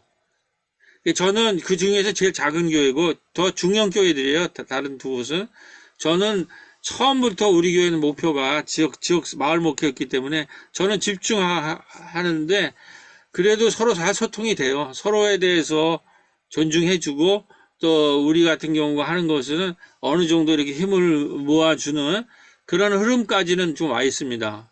어떻게 될지는 또 두고 봐야 되겠지만은 하여튼 제가 오늘 말씀드릴 수 있는 것은 아주 굉장히 고무적이다. 그런 말씀까지는 드릴 수 있겠습니다. 제가 기억을 하고 있는 통계로는 지금 현재는 모르겠습니다만은 한 2, 3년 전까지만 해도 부천 새롬교회에 등록되어서 출석하고 있는 교인들은 한 40여 명, 40, 네네. 50명 사이. 지금도 뭐 네. 그런 비슷한 수준으로 유지하고 네, 있는 조금 거죠. 이제 줄었겠죠. 아무래도 코로나. 한 그 40여 수준입니다. 명 안팎. 음. 사실은 굉장히 작은 교회죠. 자립도 하기가 쉽지 않은 그런 교회인데 지역 마을의 초창기에서부터 지역 사회가 굉장히 어려운 지역, 가난한 지역이었고, 독거노인들의 삶도 굉장히 열악한 환경 속에서 어려운 노인들이 많다 보니까 독거노인들을 밥상 공동체를 만들어서 무료 식탁을 운영하는 그런 할머니들의 쉼터도 만들고, 야간에 떠돌이 방황하는 청소년들을 위한 야간 쉼터도 만들어서 심야 식당. 심야 식당도 운영을 하고 또 상담도 하고 또 잠도 재우는 이런 일들을 하다가 또 떡 장인인 김현자 권사님을 통해서 달나라 토끼 떡 카페라고 하는 기가 막힌 이름도 지어 그떡 카페를 만들어 가지고 협동조합으로 떡 카페가 운영이 돼서 많은 수입도 창출을 하고 저희 교단의 100회 총회를 할 때 특별히 저희가 좀 총회를 준비하면서 성만찬을 좀 이렇게 특별하게 한번 해보자. 저희가 협동조합을 만드는 그런 때였기 때문에 생명의 쌀, 친환경 유기농 생명의 쌀을 가지고 성만찬에 떡을 만드는 일을 거기에다가 의뢰를 해서 성공을 했어요. 그래서 우리 김현장 원사님을 통해서 떡카페에서 성만찬용 떡을 만들어 가지고 친환경 유기농 쌀로 100주년을 의미하는 그런 성만찬을 한번 시도해 본 적도 있거든요. 그런 이런저런 실험적인 것, 그때그때 필요한 섬김을 통해서 이렇게 발전해 왔다고 그렇게 생각할 수 있고요. 하루아침에 이렇게 되는 건 아니니까 결코 쉬운 일은 아닌데, 가장 중요한 것은 섬김의 어떤 사명을 복음의 핵심으로 이해를 했다는 것, 그리고 신학적 바탕과 성경적 바탕을 확신하고 그것을 삶으로 또 실천적으로 적용시키는 그런 노력을 꾸준히 해 오신 거에 대해서 참 제가 존경해 마지 않습니다. 또 질문 좀 하시죠. 우리 현장에 계시는 우리 이희원 목사님 어떠세요? 노숙인들 중에서도 더 어려운 노숙인들, 남들 노숙인들 사회에서 소외된 노숙인들만 이렇게 섬기고 있는데 많은 어려움이 있으시죠? 네. 그 말씀 좀 하세요. 예, 이원도 목사님 말씀을 작년 가을에 이어서 두 번째 들으니까 더 실감이 나고요. 참 또 유익합니다. 그리고 여기에서 같이 생활하다가 또 나갔다 들어왔다 이 반복되고 하는 분들하고 지내면서 어, 사실 더 갈수록 쉽지 않다. 하나님의 도움이 없이는 이거 감당할 수 없다 하는 생각을 가지게 됩니다. 워낙 여기 살아오신 분들이 전에는 열심히 일도 했었고 했던 분들이 이혼도 하고 또 뭐 노숙도 10년, 20년씩 했던 분들 계속 그렇게 장기간 그 또 이제 그런 의지하던 생활에 임박히듯이 됐다 보니까 이분들과 무엇을 할 수 있을까 몇 번 시도하다가 포기하고 시도하다가 포기하고 하는 중에 있습니다. 이제 그러다 보니까 참 쉽지 않은데 그러나 또 이 말씀을 들으면서 기대를 다시 한번 해보기도 하는데 혹시 또 이렇게 힘들고 어려웠던 그 과정들 이원도 목사님께서 그런 힘들고 어려운 과정들이 있었다면 어떤 것들이 있었고 또 그런 것들을 극복하는 과정들이 있었다면 말씀을 해주시면 또 도움이 되겠습니다. 네.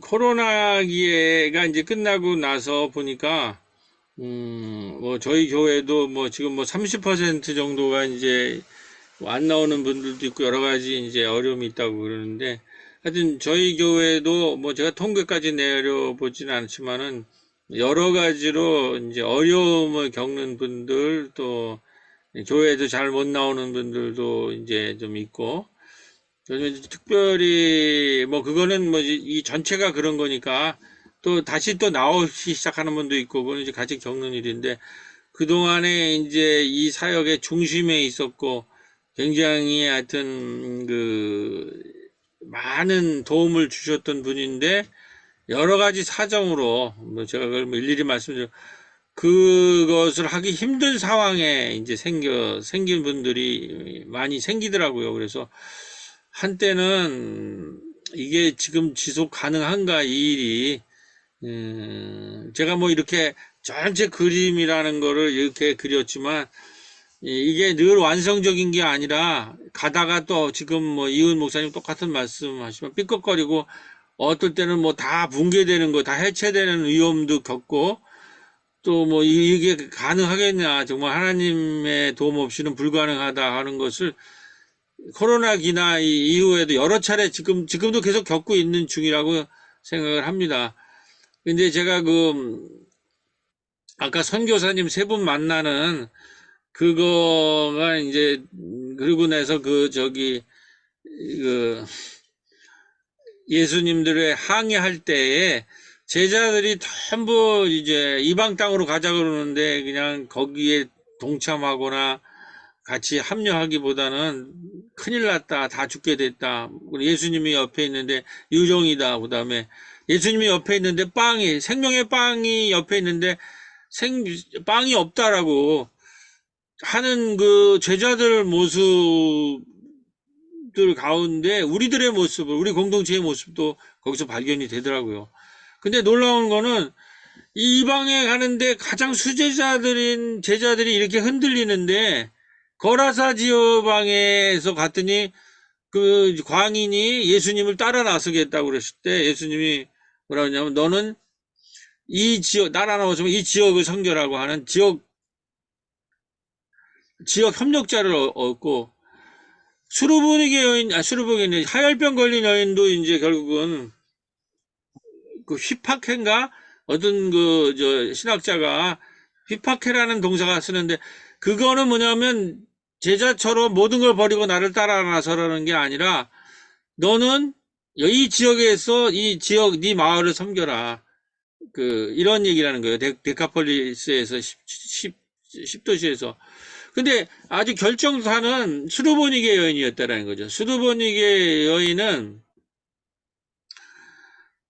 제자들은 예수가 옆에 있는데 빵이 없다고 난리치는데 그 여자는 예수가 생명의 빵인 걸 알고 부스러기라도 달라고 그런 거예요. 근데 예수가 이제 거기에서 너 유대인 아니니까 아주 냉철하게 거부를 했을 때 부스러기만이라도 달라고 그랬을 때 예수님이 거기서 이제 변화를 일으키셨다는 거예요. 이방 여인이 이렇게 너 중요하니까 이방 땅에 대한 예수님의 시야가 확 열리면서 그동안 그 이방으로 넘어가려고 예수님이 그렇게 애를 썼는데 제자들이 그렇게 못 알아보고 방해를 하고 그래가지고는 뱅뱅뱅 돌다가 이 이방 여인이 결국 부스러기만 달래도 하는 거, 당신의 생명의 빵이니까 부스러기만 달래도 하는 이런 거를 이 수르보르게 연인을 통해서 이방 땅이 열리고 유대 땅의 4병이어가 7병이어 사건으로 바뀌면서 이방이 활짝 열렸다는 거거든요.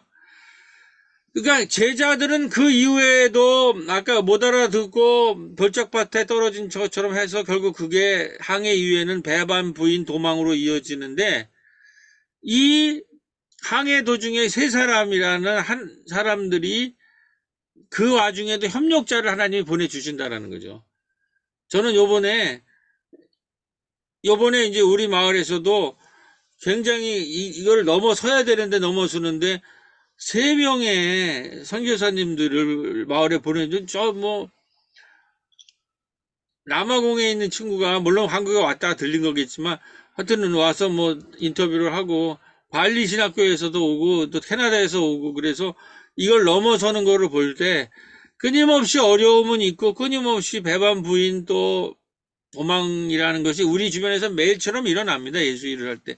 그러나 또 한편으로는 끊임없이 하나님이 사람을 보내주시고 결정적으로 구레네 사람 시몬 같은 거에서 지나가던 사람이 하고 예를 들면 거기 장례는 내가 치르겠다.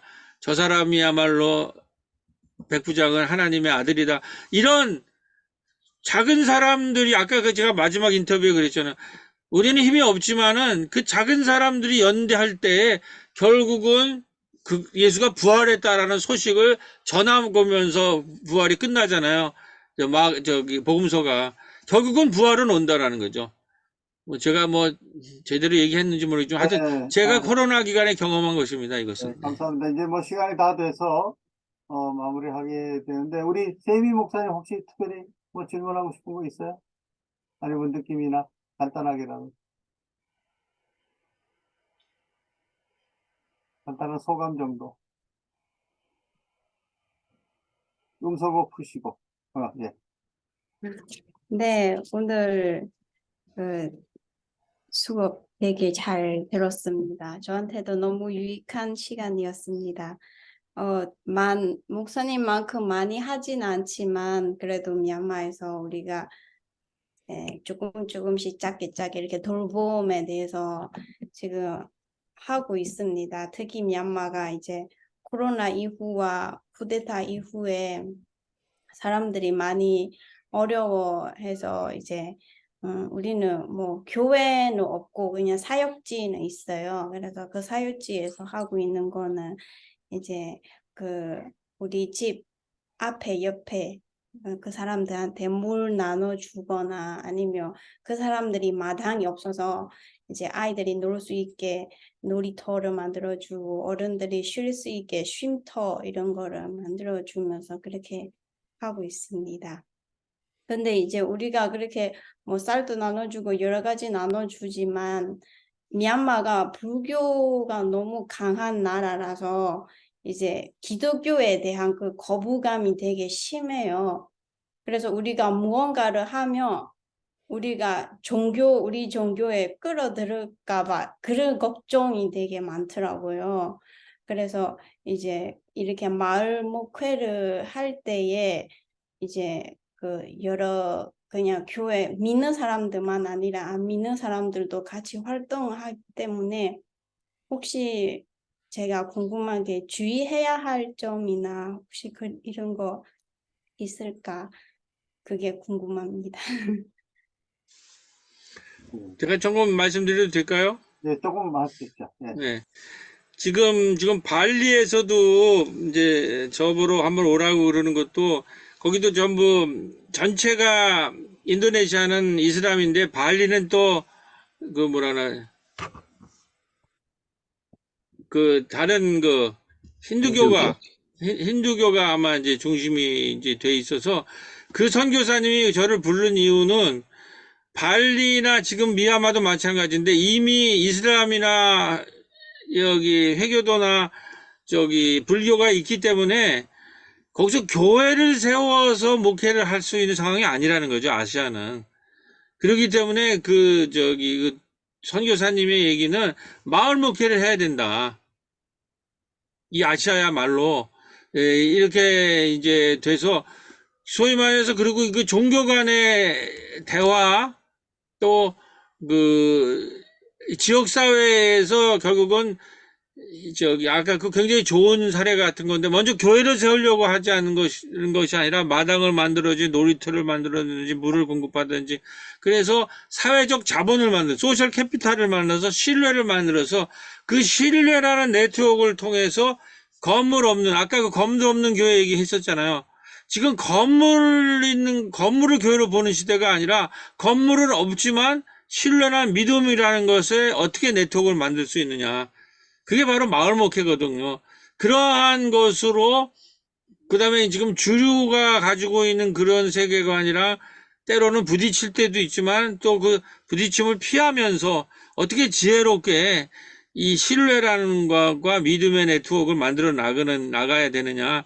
이런 방식으로 아시아는 선교했을 뿐이 없다라고 얘기를 하고 그래서 제 생각에는 아시아에서 특히 이 마을 목회는 그동안의 모든 신학은 교회 중심적 신학이기 때문에 교회를 세우는 것으로부터 우리 선교사들 다 그렇기 때문에 아시아에서 이것이 큰 힘을 못 얻는다라는 거예요. 그 선교사들 얘기는. 그래서 이거를 아시아에서 마을 신학을 더 발전을 시키는 제가 아마 임종환 교수랑 8월에 아마 인도네시아에 잠깐 갈 것 같아요. 어떻게 연결이 됐는지 몰라서 약간 초청을 받아서 그래서 하여튼 저희는 지금 마을 목회 쪽에서는 이거 오늘 선교사님 많이 오셨는데 이것이 마을 신학이 아시아 신학으로 발전할 수 있도록 서로 격려하고 서로 공부하고 또 이런 장을 계속 만들어 나갔으면 좋겠다. 하여튼 오늘 미얀마 선교사님 뵈서 너무 반갑고 감사합니다. 예, 또 미얀마에 계시는 우리 오 선교사님도 이미 오래전부터 사회선교센터를 만들어서 선교하는 센터를 운영을 했고요.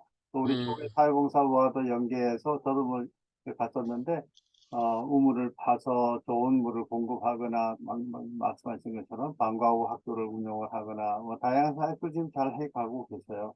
그러나 이제 사회적 환경이 지금 굉장히 열악하기 때문에 직접적인 복음적 사역에 대한 어떤 열정이나 그 사명감 때문에 고민과 갈등이 많은 거죠, 현장에는. 우리 세미 목사님 힘내시고요. 자, 오늘 네. 시간이 좀 지나서 마무리를 해야 될 것 같습니다. 좋은 강의 주신 우리 이현도 목사님 감사합니다. 박수. 감사합니다. 감사합니다. 여러분에게 다 동영상 보내드리도록 하겠습니다. 안녕히 계십시오. 안녕히 계세요. 수고하셨습니다. 감사합니다. 네. 수고하셨어요. 감사합니다. 네.